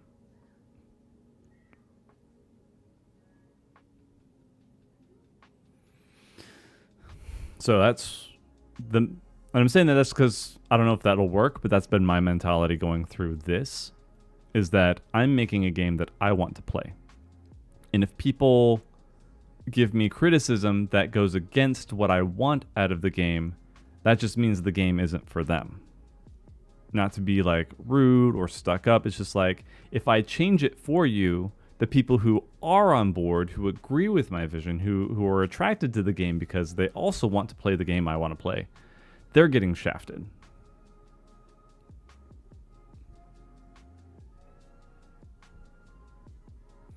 So it's unfortunate that 14 has taken a decade to get to that point, but I'm sure part of it is like corporate pressure to like reach as wide of audience as possible. And if they do that, they're just gonna lose players. The more of a like dedicated fan base you have, the easier it is for other people, I think other players, to get into, because you see, it's not even like a, oh, that's the game that I want to play. It's, why is everybody else playing that game? Why are they into it? Why do they enjoy it so much? And then you've got more people that are like into that either make the guides for it or are looking for people to add to their stuff. And yeah, there's no system in Final Fantasy XIV that is uniquely Final Fantasy XIV. And like, other MMOs have raids, other MMOs have dungeons, other MMOs have party systems and job systems, and you can say that being able to have every class on one character is pretty unique, but it's not a genre defining, it's not a game defining feature. It's a perk, it's a quality of life thing, but I wouldn't call it that. So it's like, why do you log into 14? Story, I would say that their narrative, being what it is, WoW still has that as well, but it's like centered around us as the character. That's kind of more their thing. But I just hope Yoshi P figures that out, because I think when they do, they can stop listening to, because the negative comments, they're never going to please. I feel that at my core. I don't think they're ever going to please people that are just complaining, because they just want to complain. They want things their way, and it's never going to be right. And I don't think they should be chasing this. That's why I really, really encourage people to like share what's good about the game, because it is getting drowned out by everybody who's negative. People who complain are just so loud. Yeah, they're not helpful. They're short-sighted. They are selfish. They are ignorant. You know, not to insult those people. It's just that they don't know what goes into a game. And I still think, I don't know what it would do to their bottom line, but I still think, find their vision, remake the servers, Final Fantasy 14-2.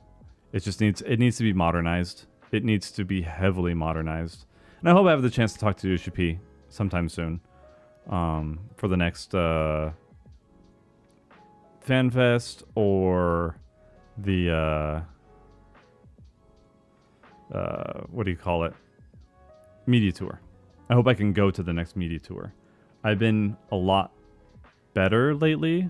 My anxiety, I had a really bad anxiety attack last night out of nowhere.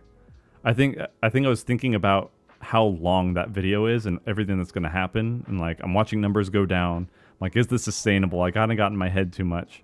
I just woke up in the middle of the night and the adrenaline started just surging between my shoulders. That's where it starts for me. So like the tension in my shoulders, I just woke up and I had this weird thought of like I was playing a game and I was running out of stamina and I was like, but then this other thing needs another thing of stamina. So I woke up and I feel like just queasy and anxious, and I'm just like sitting there like I'm about to have a panic attack off of this weird dream, and I almost just fell asleep. But more and more lately, I've been able to kind of get that under control, relax more, a little bit of stoicism, just like what happens. I'm doing my best, and something's always going to work out because I'm always looking for an open door, and I'm gonna open it. Or if it's closed, I'm gonna at least jiggle the handle here and there. So I don't know, working on it. But I want to be able to talk to him soon. My Japanese isn't as good as I'd like it to be at this point, but I'm still doing my lessons every night. I'm trying to do more listening exercises. Conversational practice is something that I'm not great at. I tried to download a couple apps, but then some reviews were like, this just turned into a dating app where people from different cultures try and hook up.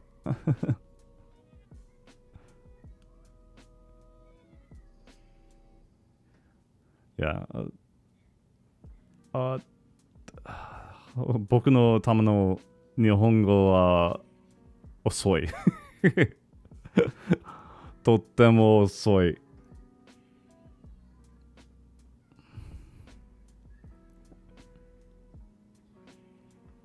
Yeah, I gotta find something. I've got words, but I'm like, at some point I have to like find time. That's the thing, time. To like sit down and be like, all right, I need this phrase. How do I say this? Because everything is like very formal right now. I don't have conversational ability. All right, perception. How are we gonna? I just changed this now, so it's now using a stat. Perception rolls are gonna have a thing. So perception. You know what? No. Let's do that. A unit ability to discern something in their environment that might in their environment.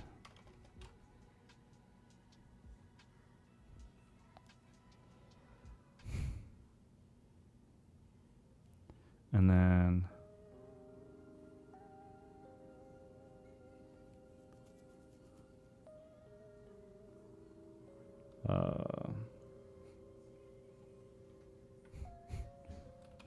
this includes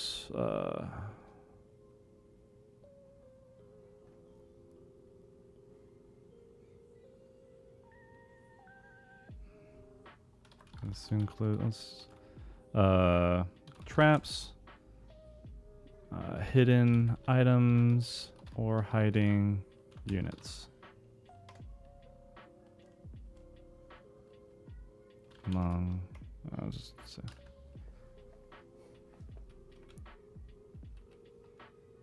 Things like traps, hidden items, or hiding units. 2 types of perception.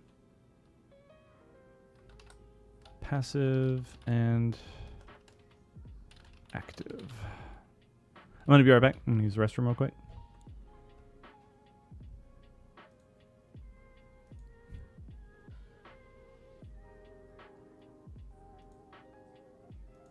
Oh yeah, I guess I don't have the chat open for both. I didn't want it to get too cluttered. How is YouTube doing right now? YouTube's still not great with getting people. Yeah, there's only like 10 people in there at the moment. But that's okay. That's okay. Got to do something at some point to do the pirate software thing and like get shorts out, but I need somebody to help me do that because I don't have the time to do it on my own. Once my stream is done, I'm done for the day. Unless I have a sponsored deadline. All right, anyway, I'm gonna use the restroom real quick. I'll be right back. Hang on 1 second.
All right. If I talk streaming platform, I'd say Twitch is definitely a better service-wise, best interactivity for chatting fellow watchers, but the rules enforcement, yeah.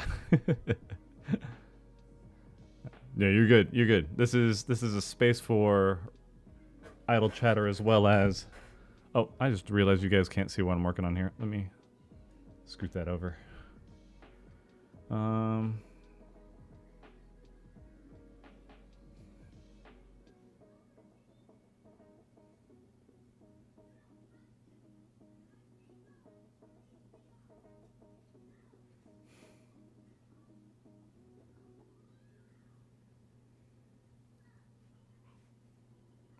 Let me see here. Sorry, my wife wants to order out. Where did...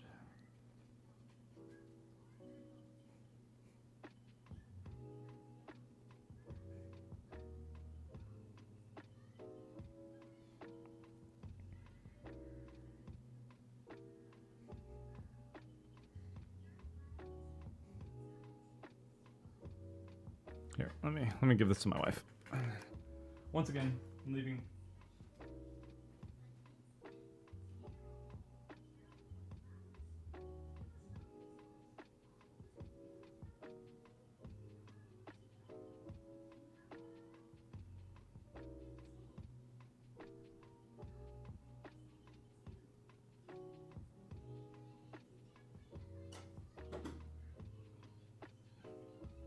Okay. Once again, I am here. There are two types of perception, passive and active. Then we go down here.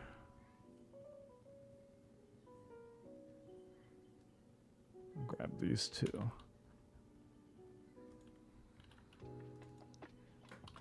Passive.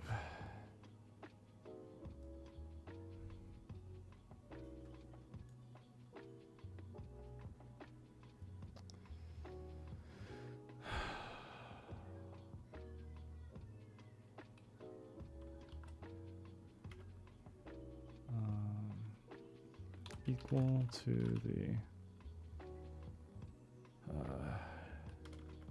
units minus stat.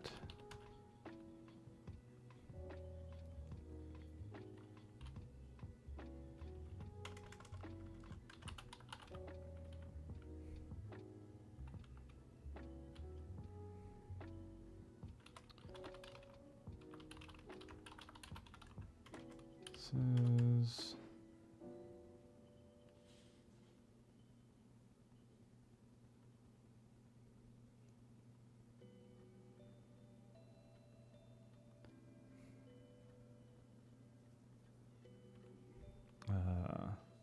objects, traps, or units with less.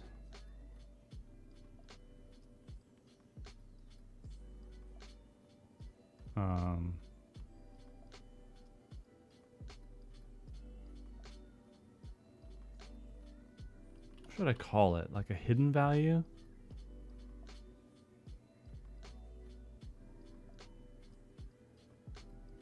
It's like stealth doesn't really apply to objects, it applies to units.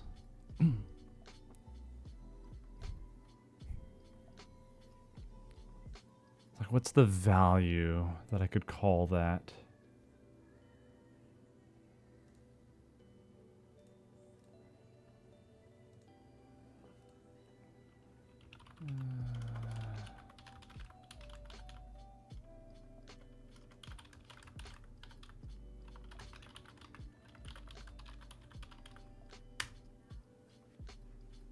Let's look up words, synonyms and such.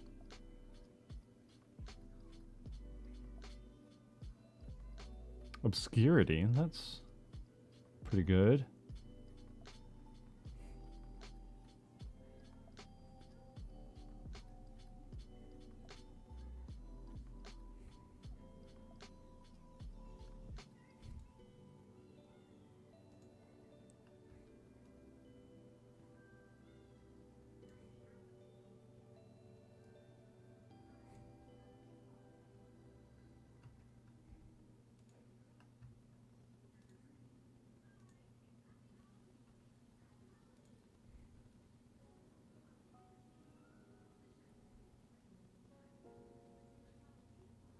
Let's just transfer units with less.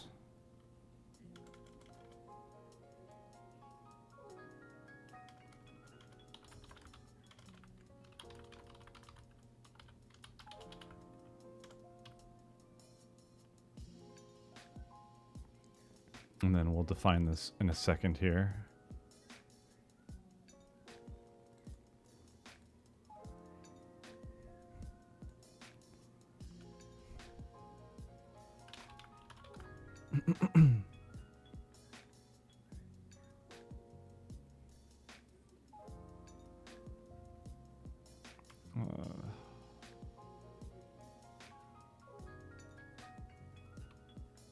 Requires units to roll.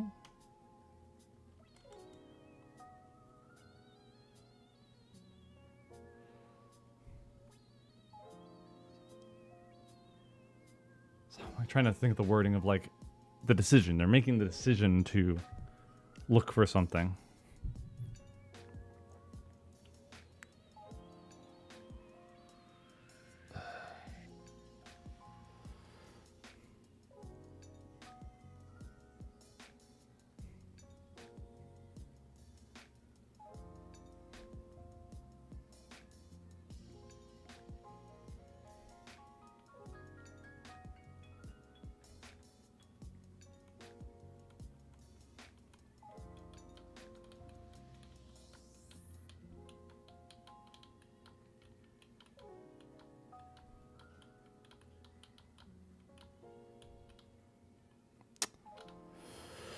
The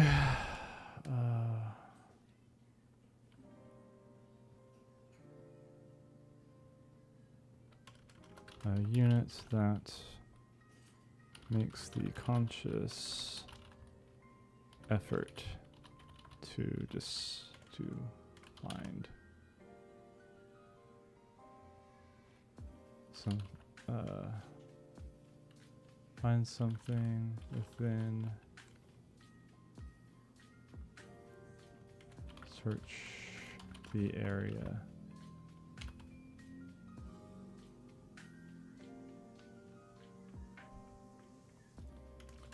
Or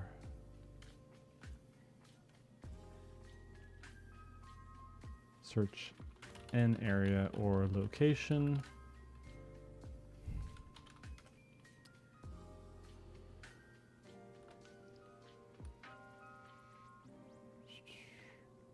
This is find, roll to beat surrounding objects, units.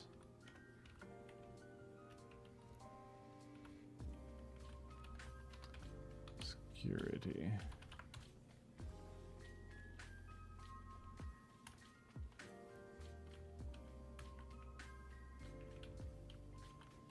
Objects. Let's just say this: objects or units with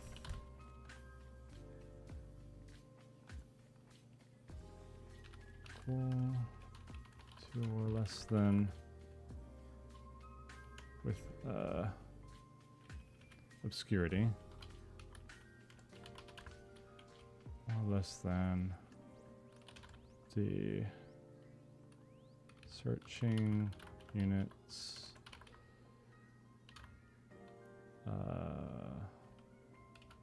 find roll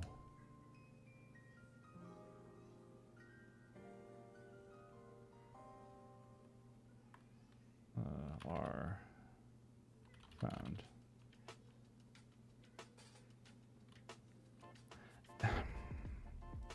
Feels a little weird.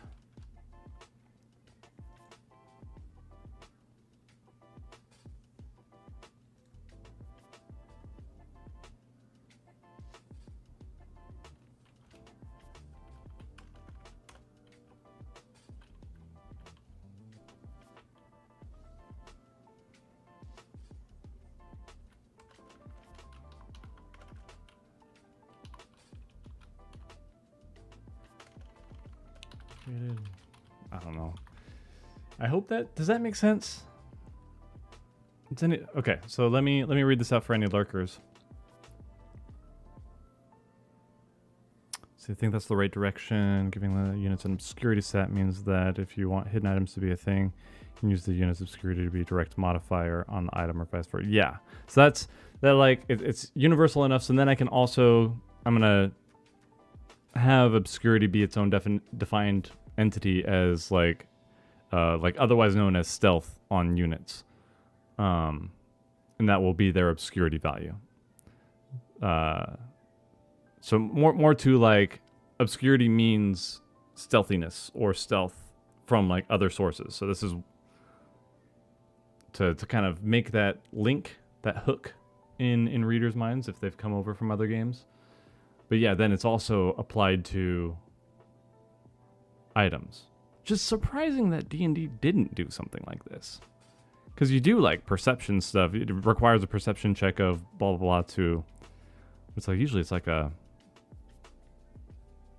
I don't know. This feels a little bit more solid conceptually, but okay. So, perception is a unit's ability to discern something in their environment. This includes things like traps, hidden items, or hiding units. There are two types of perception: passive and active. Passive perception is equal to a unit's mind stat. So, whether it's 2 or 3 or whatever, automatically notices objects, traps, or units if of the same or less obscurity. Then active, a unit makes the conscious effort to search an area or location. Objects or units with obscurity equal to or less than the searching unit's mind roll are located. So then you're using the stat bonus of mind if you have 2 to 4, I think it is, and you have 1 dice, you roll the d4.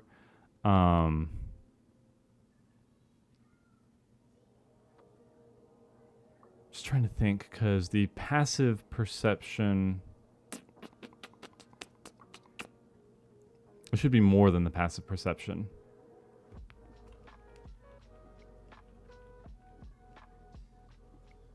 Mind roll. Did I?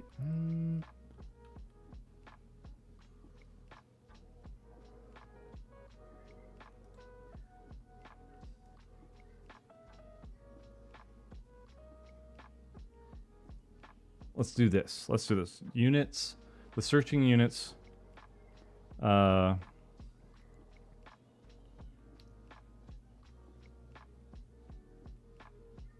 Perception value.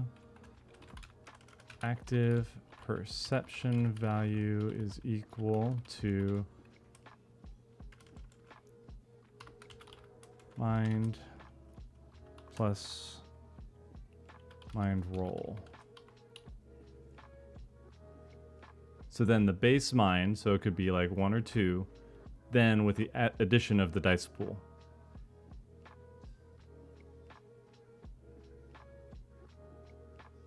I think that's good. That's fair. Because you don't want to have like a perception or a passive perception of 2 and then only have 1 dice.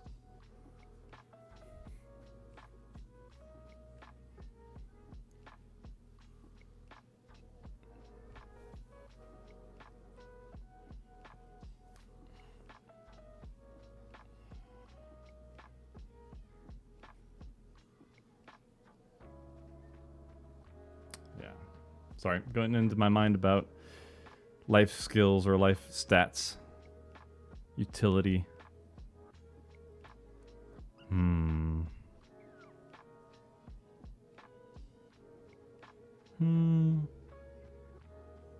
Maybe I just leave it for now, but still give like events or items that increase the stats so that people don't have to necessarily put stats into it. We'll work on it. We'll work on it. For now, we'll leave it, and then I'll get feedback on how it actually feels. And then...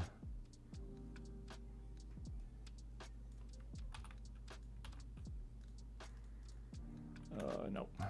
It's gonna... delete. Obscurity. The value that determines how hidden an object or unit is. For units, this is also known as stealth.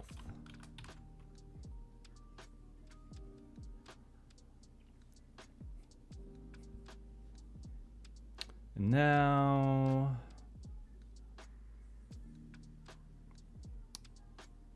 okay, this is perfect because this is exactly what I wanted to get into afterwards. Hang on, let's just put this here. Jeez, stop. Wrong thing. I want the Reuben. What was the other places you said? Pizza Hut. Oh, I want pizza. Or Barrows. Barbecue pizza sounds kind of good. Barbecue chicken pizza. Look at you, happy guy. You feel happy. You're noisy, but you're happy. Yeah. Yeah, good day today, huh? Good day today, huh? you want barbecue chicken? Yeah. Good luck arguing with whatever child decides that's not what they want today.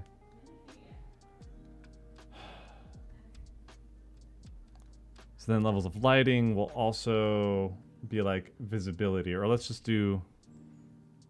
say visibility. It'll be its own thing, and I do already have a list. Where did it go? I just had it.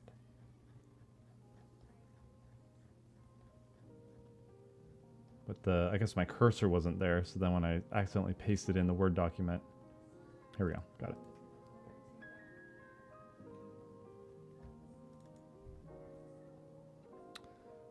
Visibility.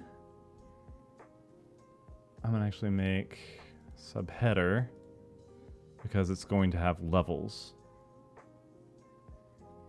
Like low lighting, moderate lighting, fair, full, all that stuff. So let's do obscurity.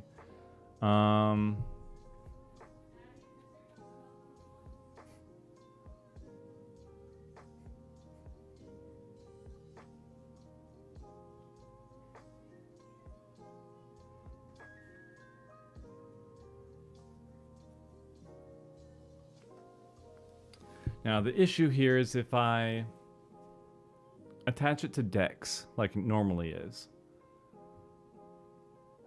Dex is a stat that is going to be heavily invested in certain classes, so it's good that they'll be so strong with it. So if you've got a high Dex class, they'll still roll... No, it still works. It still works. We're good. I think that's good. Because there's always the chance they roll 3 1s or something like that, and that would be like the nat 1 type thing, so a unit with a mind stat of 3 would be able to notice them. Yeah, that's good. That's good.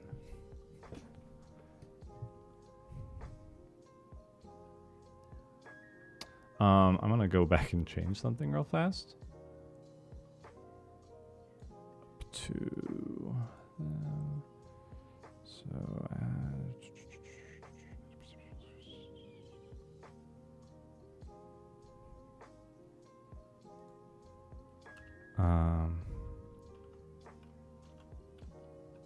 passive perception plus 1.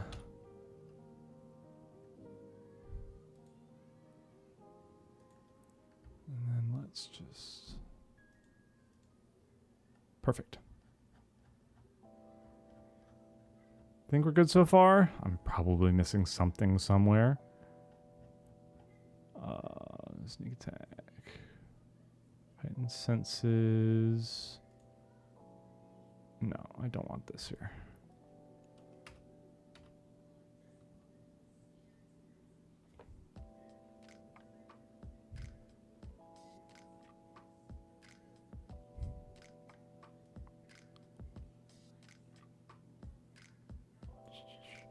Plus 1 to obscurity.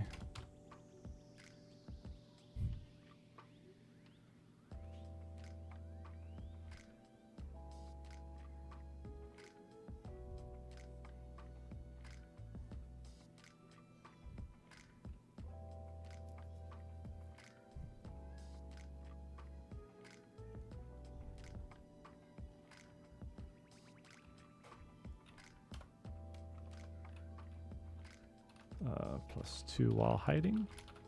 Then we got to come up with rules and stuff. The question is, how do we do it with... How do we give something obscurity? So you've got the Overlord and the heroes competing against each other. So it's not just a matter of the DM giving a fair value of something. It's something that has to be a little bit better defined, but not super complicated.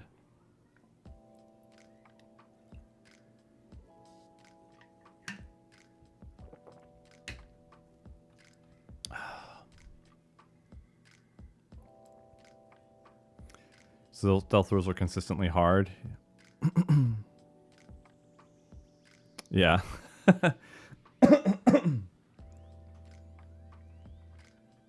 I don't need it to be crazy. I just need something to...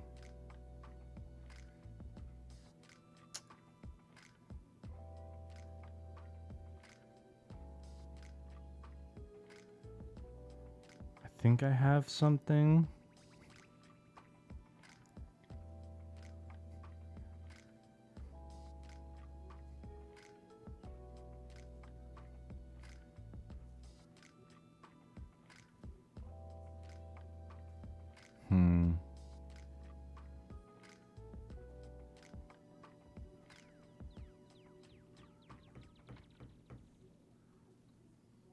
A few different scenarios are running through my head right now as far as like what I currently have for things, and I'm like playing out a scenario with an overlord and other players.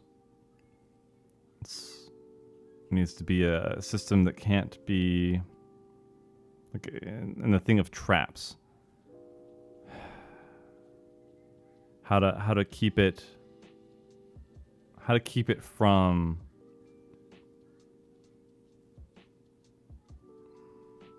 each other, basically.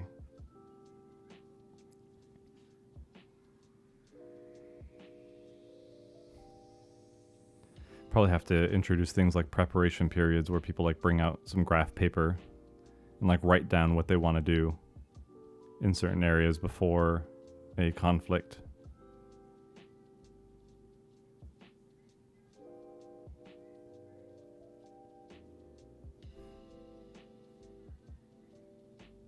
It's a tricky system, but it's something that I think will be a lot of fun.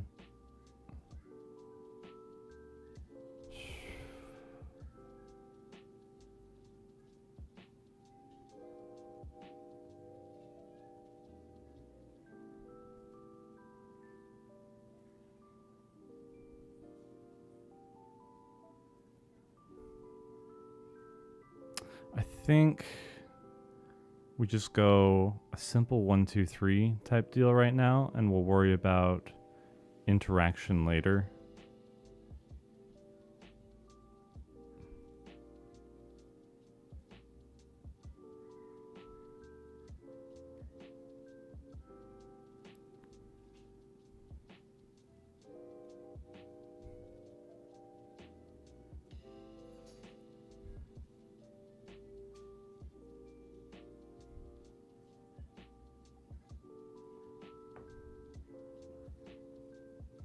Kind of like Pathfinder 2e exploration actions, like I'm avoiding notice, I'm searching now, researching. Kind of. So the way that I have it right now, I don't know if you were around when I was discussing the Overlord system, but basically I got inspiration from DrawSteel. I'll be upfront about that. I'm not going to worry about this because this is going to cause issues because I don't know what to do for hiding at the moment. But it's going to be basically the way that I'm handling the narrative, because it's kind of hard to get people into wanting to DM stuff, and I couldn't get people to playtest. And then DrawSteel's method of what the DM is kind of like struck a chord with me, where unlike theirs though, it's going to have the Overlord themselves will have like their own resource, and they'll spend that on creatures. And then you'll have the world map, and then they'll choose certain areas to like make portals and then spawn those creatures through. And then there will be different rolls that they'll make against predetermined, like the world will be built through like rolling dice and stuff like that, or a module. You know, how fortified is this village? How strong are its inhabitants? What is the likelihood they can fight back? Difficulty level creatures of this size or this amount, stuff like that. And then the heroes will then be trying to fight off those monsters. So then the more monsters they fight or the more rest that they take, the more resources then the Overlord gets. The Overlord's job or their goal is to take over the world. Like they are being antagonistic. And then like the story kind of evolves from there. Like what settlements were attacked? What choices did the heroes have to make? Did they have to sacrifice one to save another? Did they take time to like get stronger to fight this other thing? Did they try to join the dark forces and beat back the other minions so that they wouldn't have competition, kind of a thing. So the narrative aspect is out of the hands of the Overlord, whereas in Pathfinder and D&D, it's the strictly like almost the sole responsibility of the DM to handle like what the encounter is going to look like. So what I'm trying to figure out is how to make an encounter that is even and fair for both parties to still, because everything is mostly unknown to the party. Mostly everything is known to the DM when encounters are being played out, right? So I want a scenario or a way to handle like, okay, we're going to do, the players get together, we're going to do this, mark down where we're hiding things and give the value, the appropriate value to like obscurity or whatever, and like label them. And then you put it off to the side so that the Overlord can't see, like if they're setting a trap for the minions, right? And that way the Overlord, sends the minions on this one way. So they don't automatically or like subconsciously be like, all right, I know that they put traps down here, so I'm going to avoid it. So they can know that they like prepared, but then they'll still have the same battle map. The battle map will be like agreed on where they're going to do that. And then they like write stuff down, mess with it.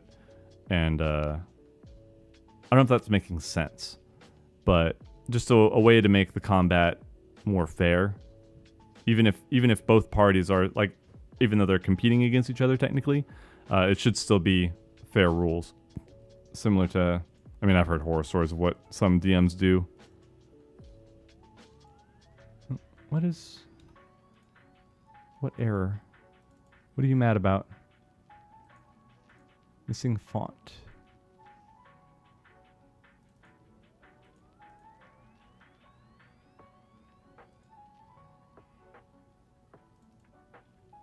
Right there?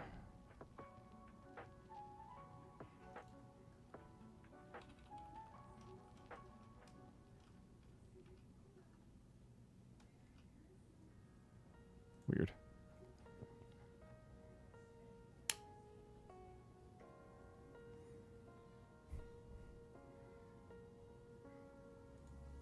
But the whole idea is to take the pressure off of the person running the game.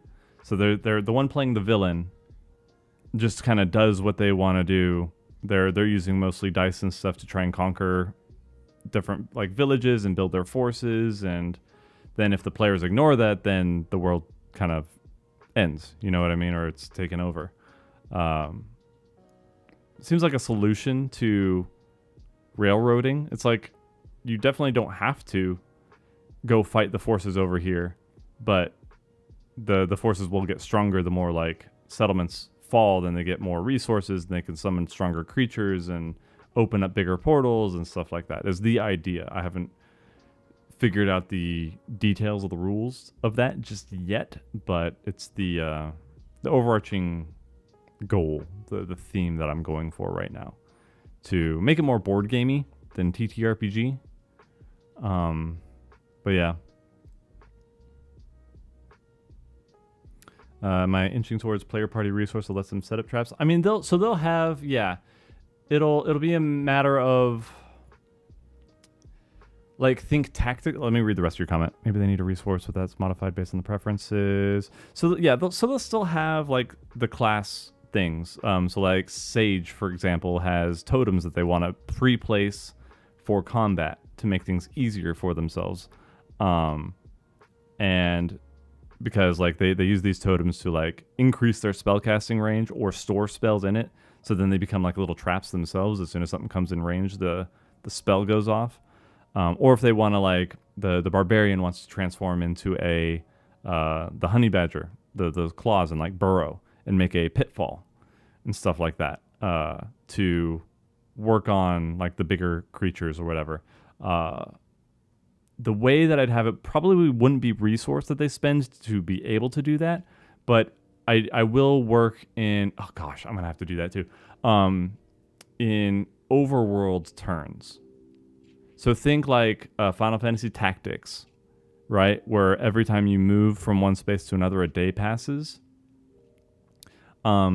Each group, the idea is, again, not fully solid on the details yet, but the idea is that there will be the overworld map, and there will be different locations on it. So there will be like a village, a forest, a lake, the cave, all this stuff that are like predetermined on the map. And then the groups are going to like move to different locations depending on their objectives, to get resources, to get a quest, to find a thing, to get reinforcements, whatever it might be. And then the overlord will be moving their creatures around, trying to either pick up more creatures or like corrupt more things and destroy more villages and whatever. And then each time that happens, there will be like a little knowledge roll off. Like, okay, if the overlord completely wiped out this village, then the party is basically unknown, or they have no idea what's going on over on like this other side of the map, right? But if somebody was able to escape, then maybe in 2 days, that person is able to get to them and then give them information on where the overlord is. And so, like, trying to figure out how to do that on a board game and not have people, kind of like a battleship situation.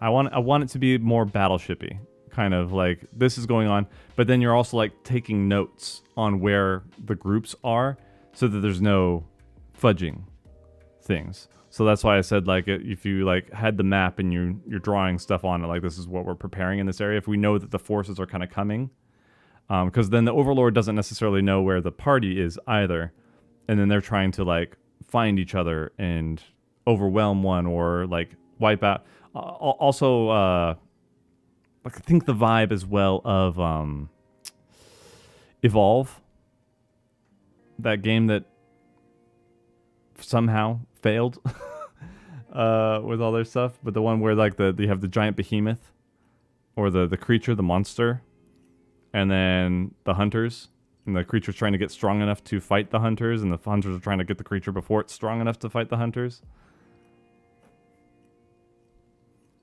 It's a fun game. I like that one. But anyway, that's kind of the thing. So I'm trying, like, with all that noodling around in my brain right now, I'm trying to figure out what's a good system to make obscurity matter. Because overall, like, it's easier if you just have a DM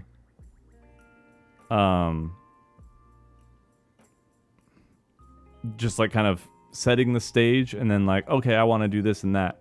Okay, well, you know, roll for this, and then things react or whatever as needed. But like, to keep the DM in the dark as well, we'll need some finagling, and hopefully it won't be too complicated. I still want it to be something that's fun for each group. But we'll see. We'll see.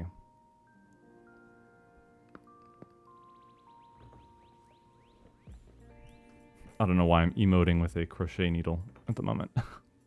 Just ended up on my desk somehow.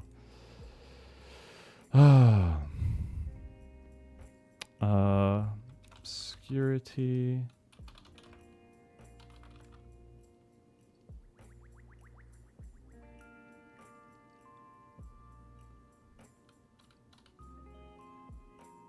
Start at 0 and something is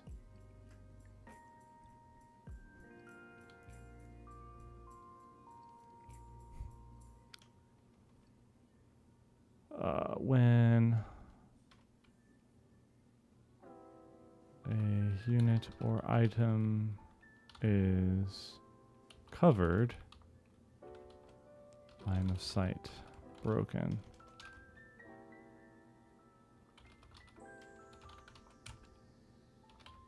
Security increased to 1 or by 1.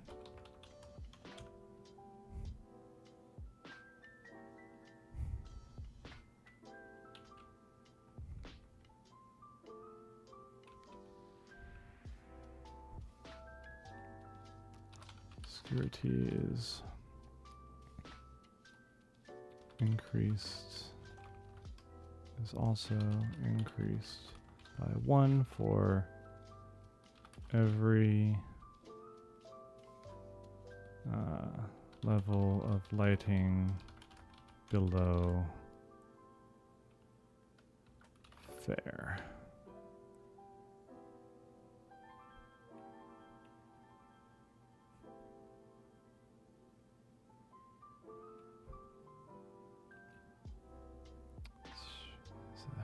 Improve somewhere in the world map likely need to be the same. Yeah, that's how you have major objectives and super obvious.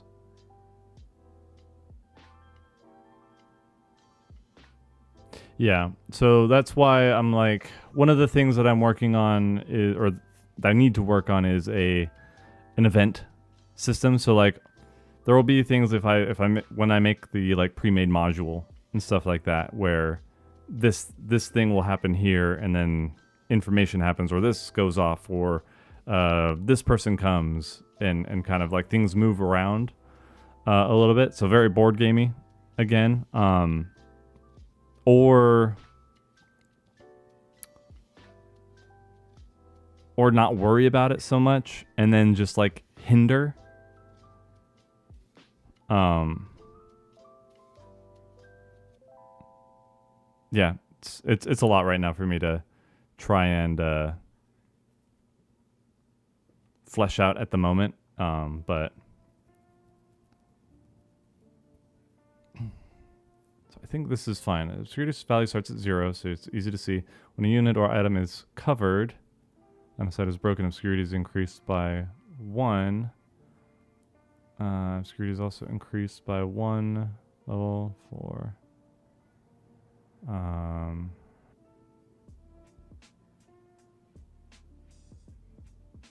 not going to do things like traps in a dungeon or anything. That might be its own thing, like an expansion type deal where it's a dungeon crawl and the Overlord has like so many resources to like set things up in the dungeon, and it's like a pre-made thing that the party then crawls through. And then I could do something like a camouflage value, but right now I think that's too much. I'm thinking like faces on the wall. Do you notice that the gems are, you know, this or that? Too much D&D. I don't want it to be D&D. It needs to be Call to Ascension.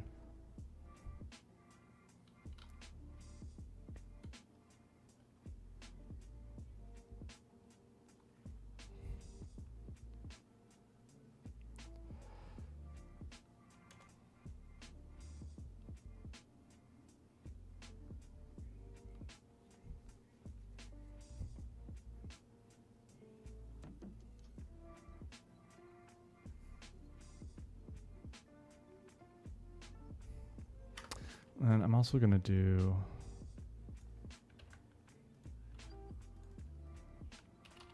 hiding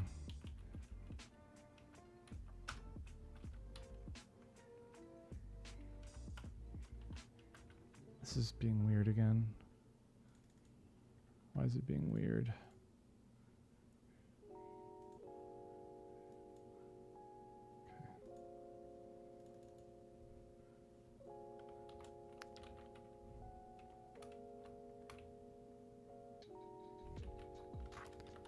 Oh my gosh, come on. What the F is happening?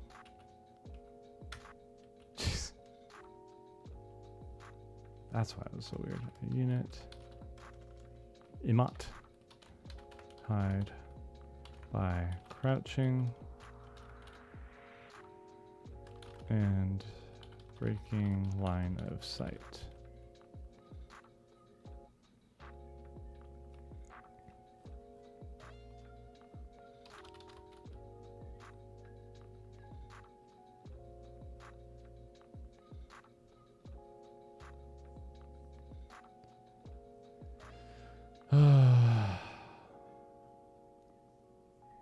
Dex.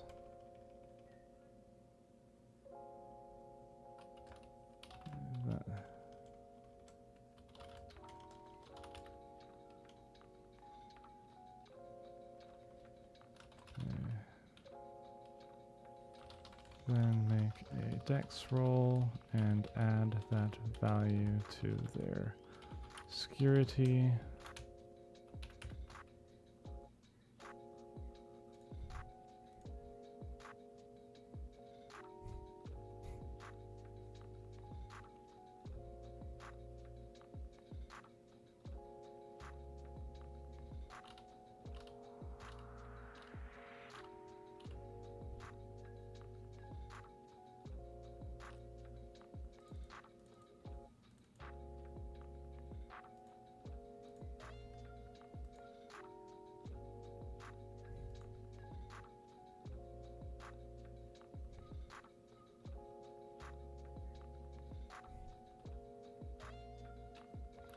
The value of the dex roll is lost if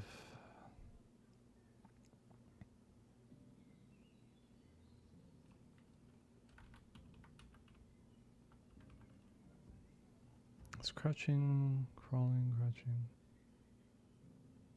Yeah.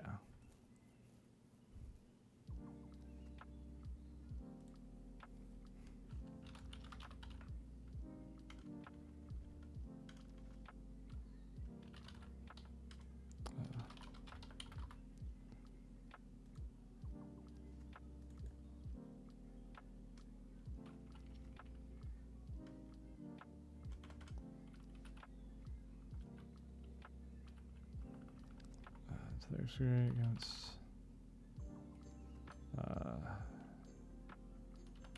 that cannot see them.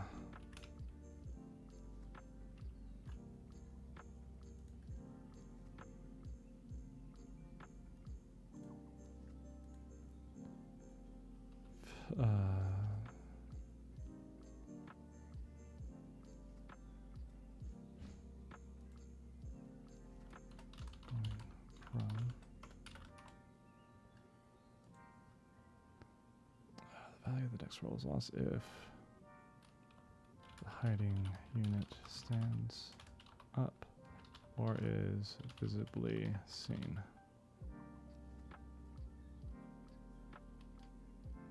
Or is this stands up?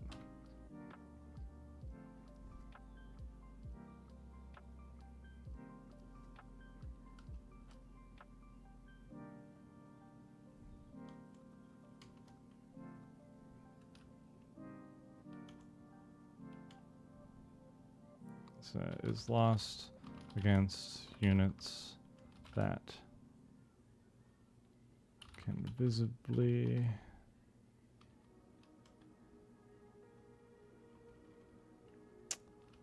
have spotted and see the hiding unit, or if they stand from. I think that's fine for now. Will there be character art? There's a lot of character art already. Got this one for Sage. And we've got, let me move this over so you guys can see everything. We've got this one for Sorcerer. Hang on, let me. There we go. Then we've got Mage. Got the Stalker. Swashbuckler, Archer, Rogue. Nothing for a Berserker yet. I've got. Oh, I just didn't know where to put Brawler. Hang on. Class images.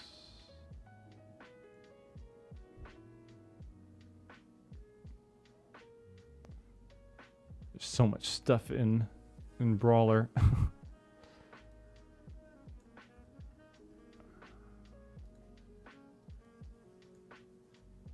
Background images.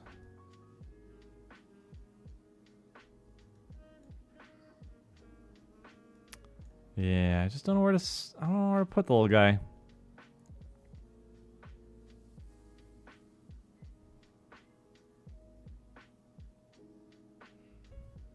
I could do. Let's try. Hang on, right here.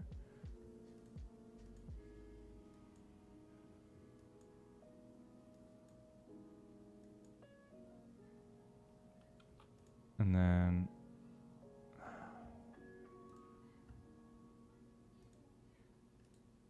let's just arrange this and backwards. Okay, where's the...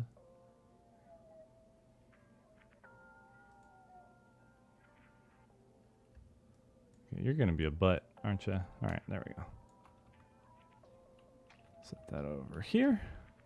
And he can go right here.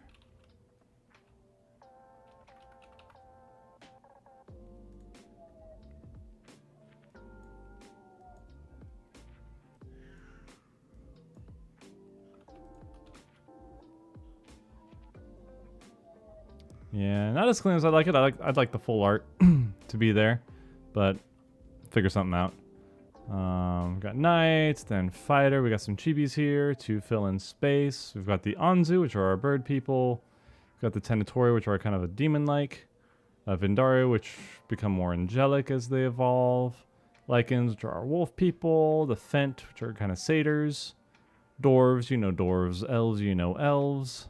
And Safari, which is a custom race that are most akin to humans. Another chibi. So yeah. It's been where a lot of my money has been going from the Kickstarter. Art. Lots and lots and lots of art.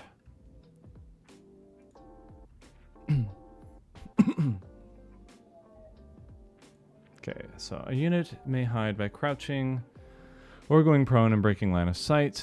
They'll then make a dex roll and add that value to their obscurity against units that cannot see them. The value of the dex roll is lost against units that have spotted can see the hiding unit, or if they stand up. Think that works? Got a few more definitions in me, and then I'm gonna call it a night. Oh.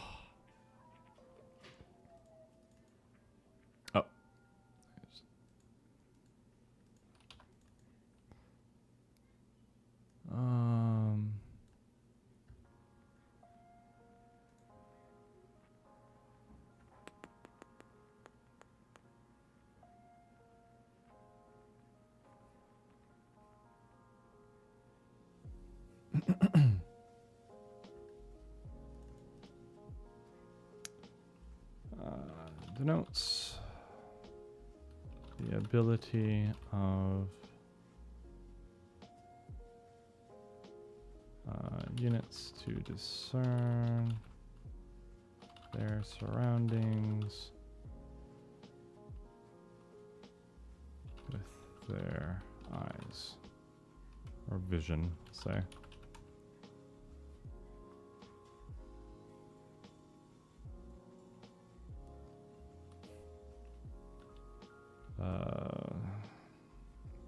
Environmental effects like fog or tools such as smoke bombs can lower visibility.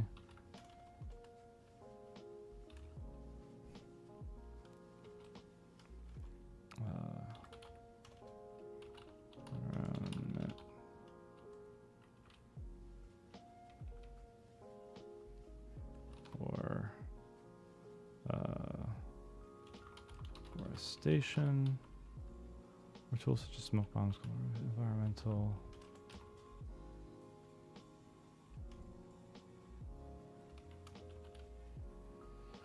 This can be increased or lowered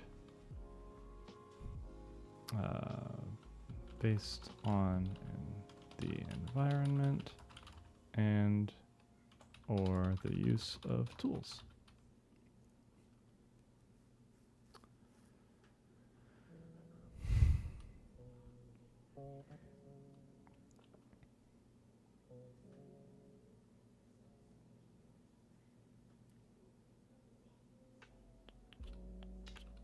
I had this as levels of lighting. I think I'm just going to do it as levels of visibility.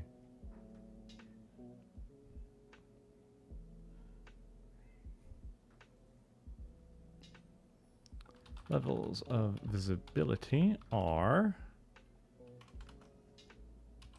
full, fair, moderate, or full, moderate, poor,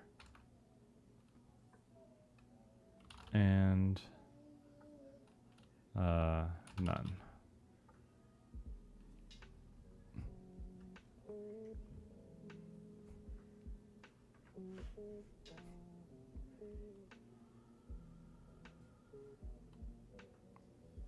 I'm not doing things like dark vision, so I'm not going to worry too much about that.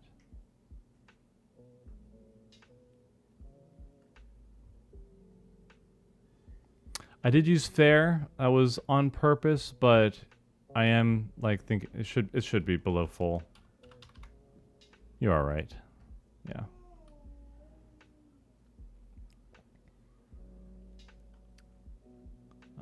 For terrain, what did I do?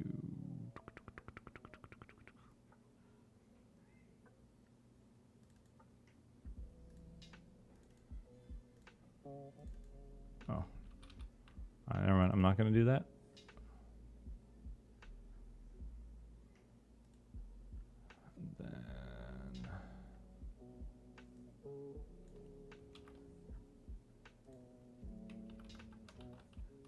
Then we'll do. I don't know why I went in reverse order in the original document. Weird. Weird of me. Full.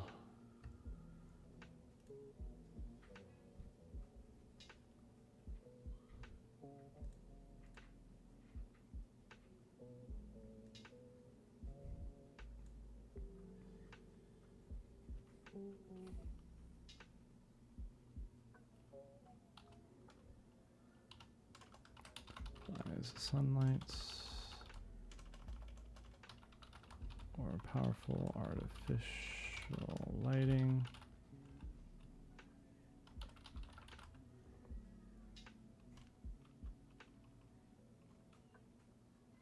And no, and clear air.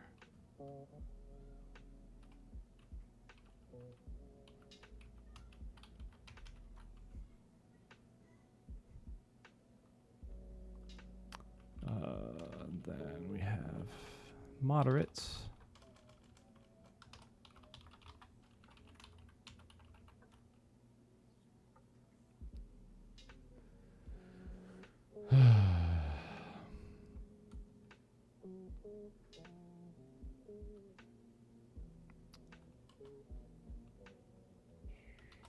Applies.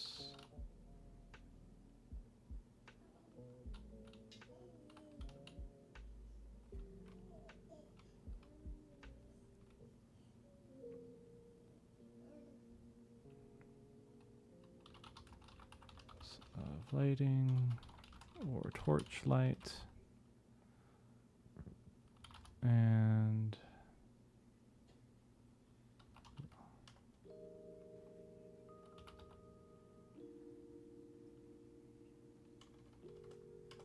or light fog. And we've got pour.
more D&D solitude as a hobby. I can imagine making a rulebook so intensive for 2 parties. Yeah.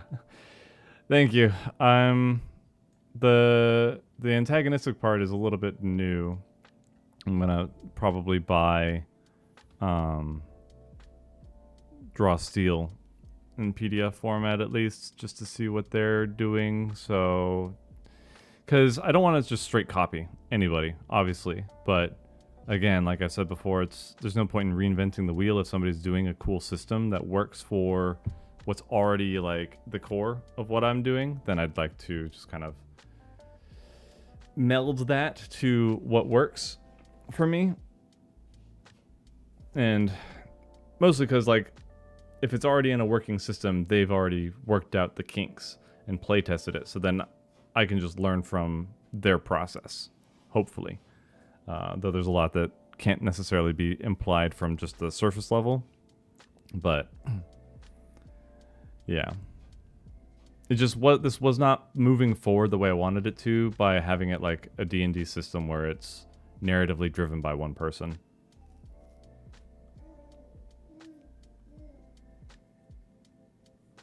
Yeah.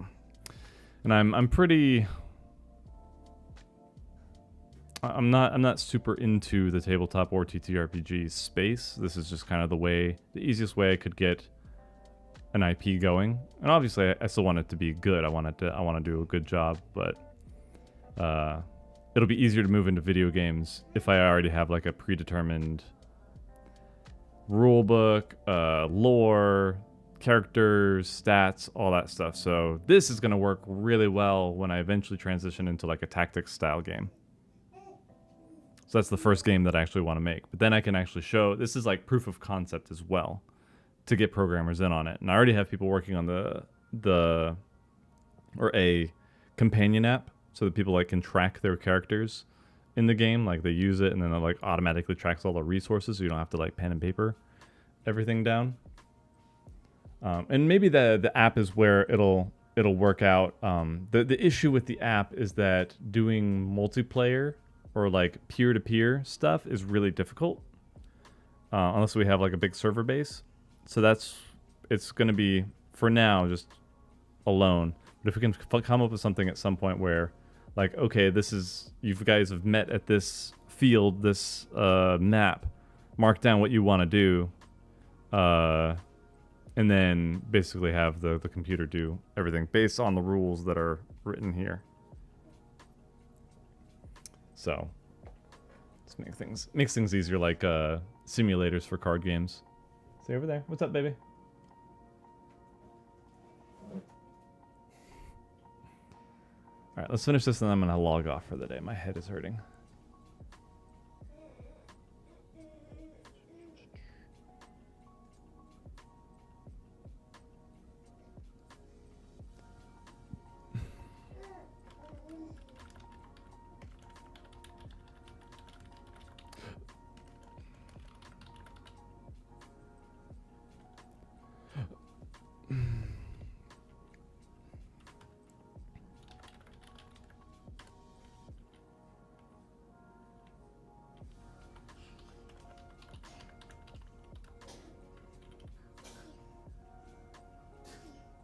Bless you.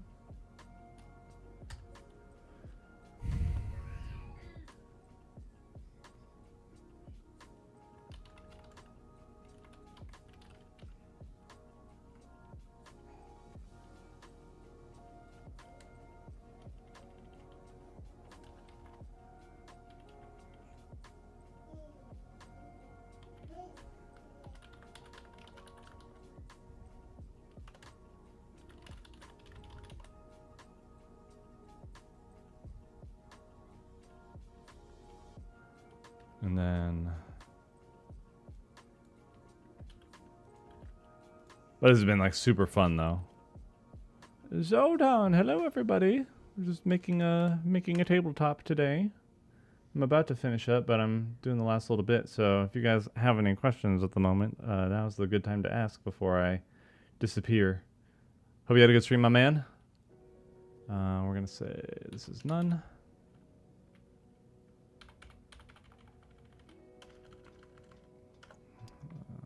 Pitch. black or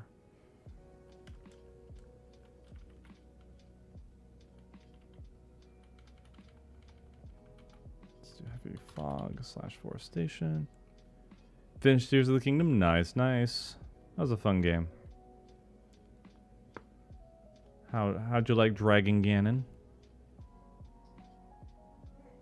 How much is the page count? So in the document, the Word document that I'm going off of that had everything. Let's not include the sample characters. 141 pages. I probably had about 100 of those done before I made my announcement. And I've been working on it, so a lot of those are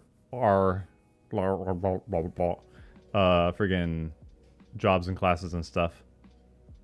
And now we're at 60.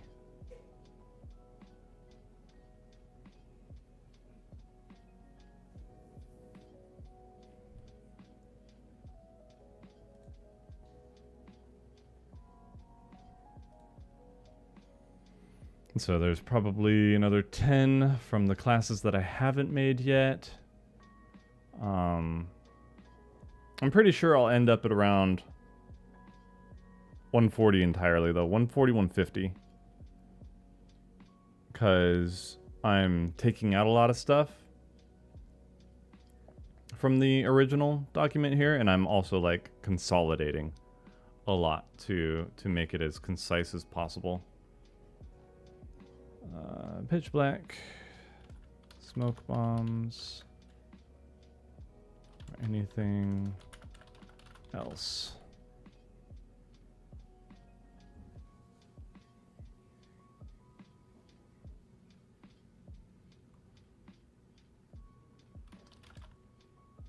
That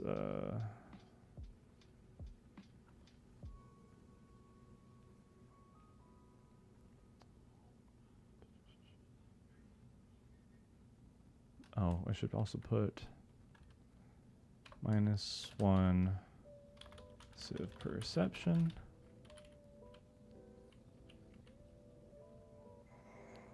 And then -1 passive perception.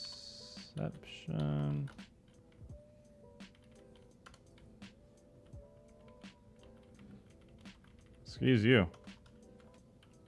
Oh, he is ripping butt over there. And sulfur cannons have gone off. How am I enjoying InDesign? It's, aside from the autosave so frequently, it's actually pretty good. Recently I've been finally using like cross-reference stuff, so then I can just make it. Did you actually make it all the way over here, dude? All right, well, I got a baby coming into my office now.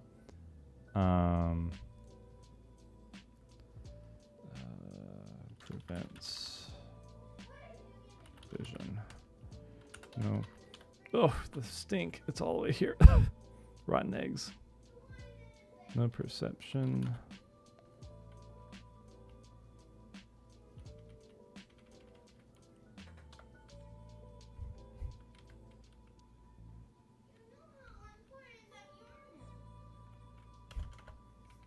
Perception.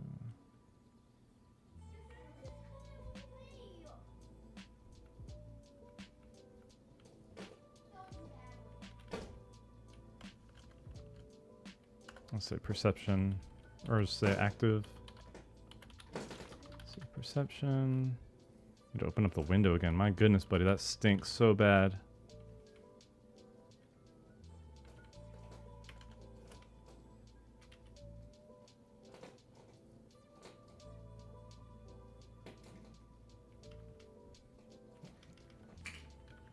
Yeah, I'm not happy that this program is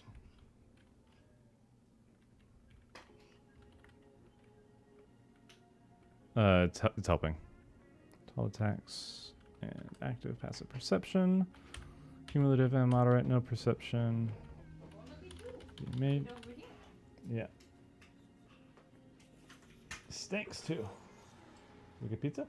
No, not yet. Oh.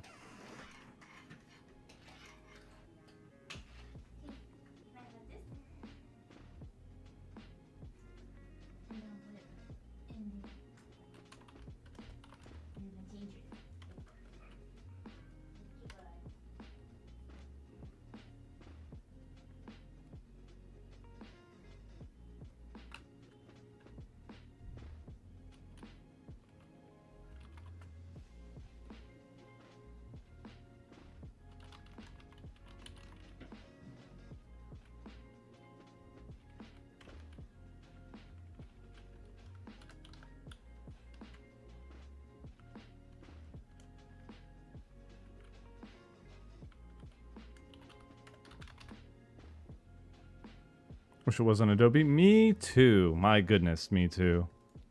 Such a mood. I'm trying to think like how to deal with attacks in like completely obscured or like pitch black areas.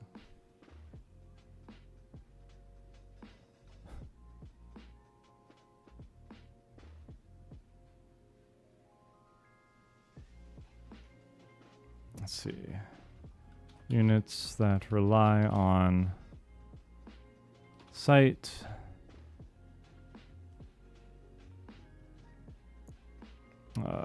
Have their attacks AR reduced to 1.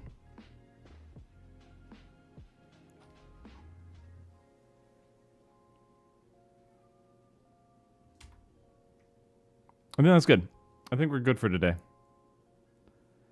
Wait, there was one more thing I wanted to do. Visibility. Did stealth.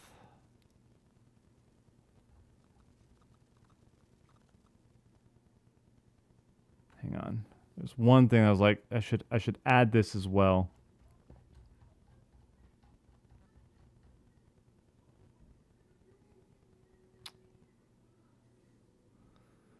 There was one other thing. It's like one thing that I needed to define.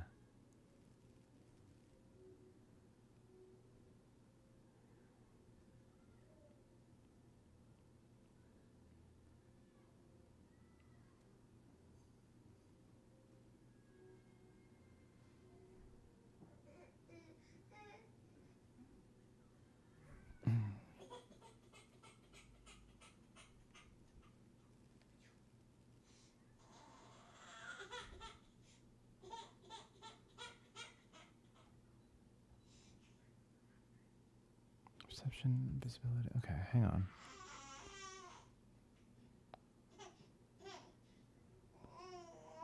Is that it?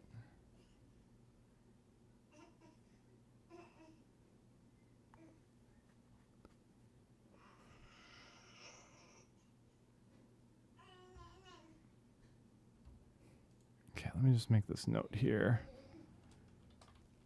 For combat, escape, reactions.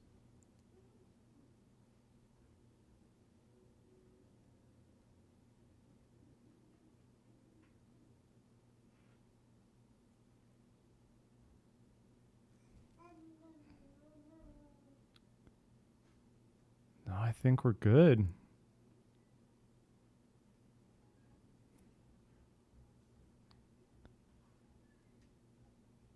Then I'll polish up,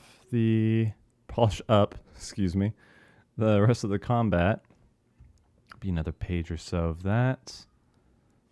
Should fill up this. Still have to do the reactions, reactive stances, all that stuff. This is good because we went from me being worried about, man, we only have like this much covered or like this much of the page, and we're able to stuff a few more things in there to make it a little bit more fleshed out. So yeah, we are cooking. We're cooking. We're doing great here. Some of these I don't like how close to the, like this is.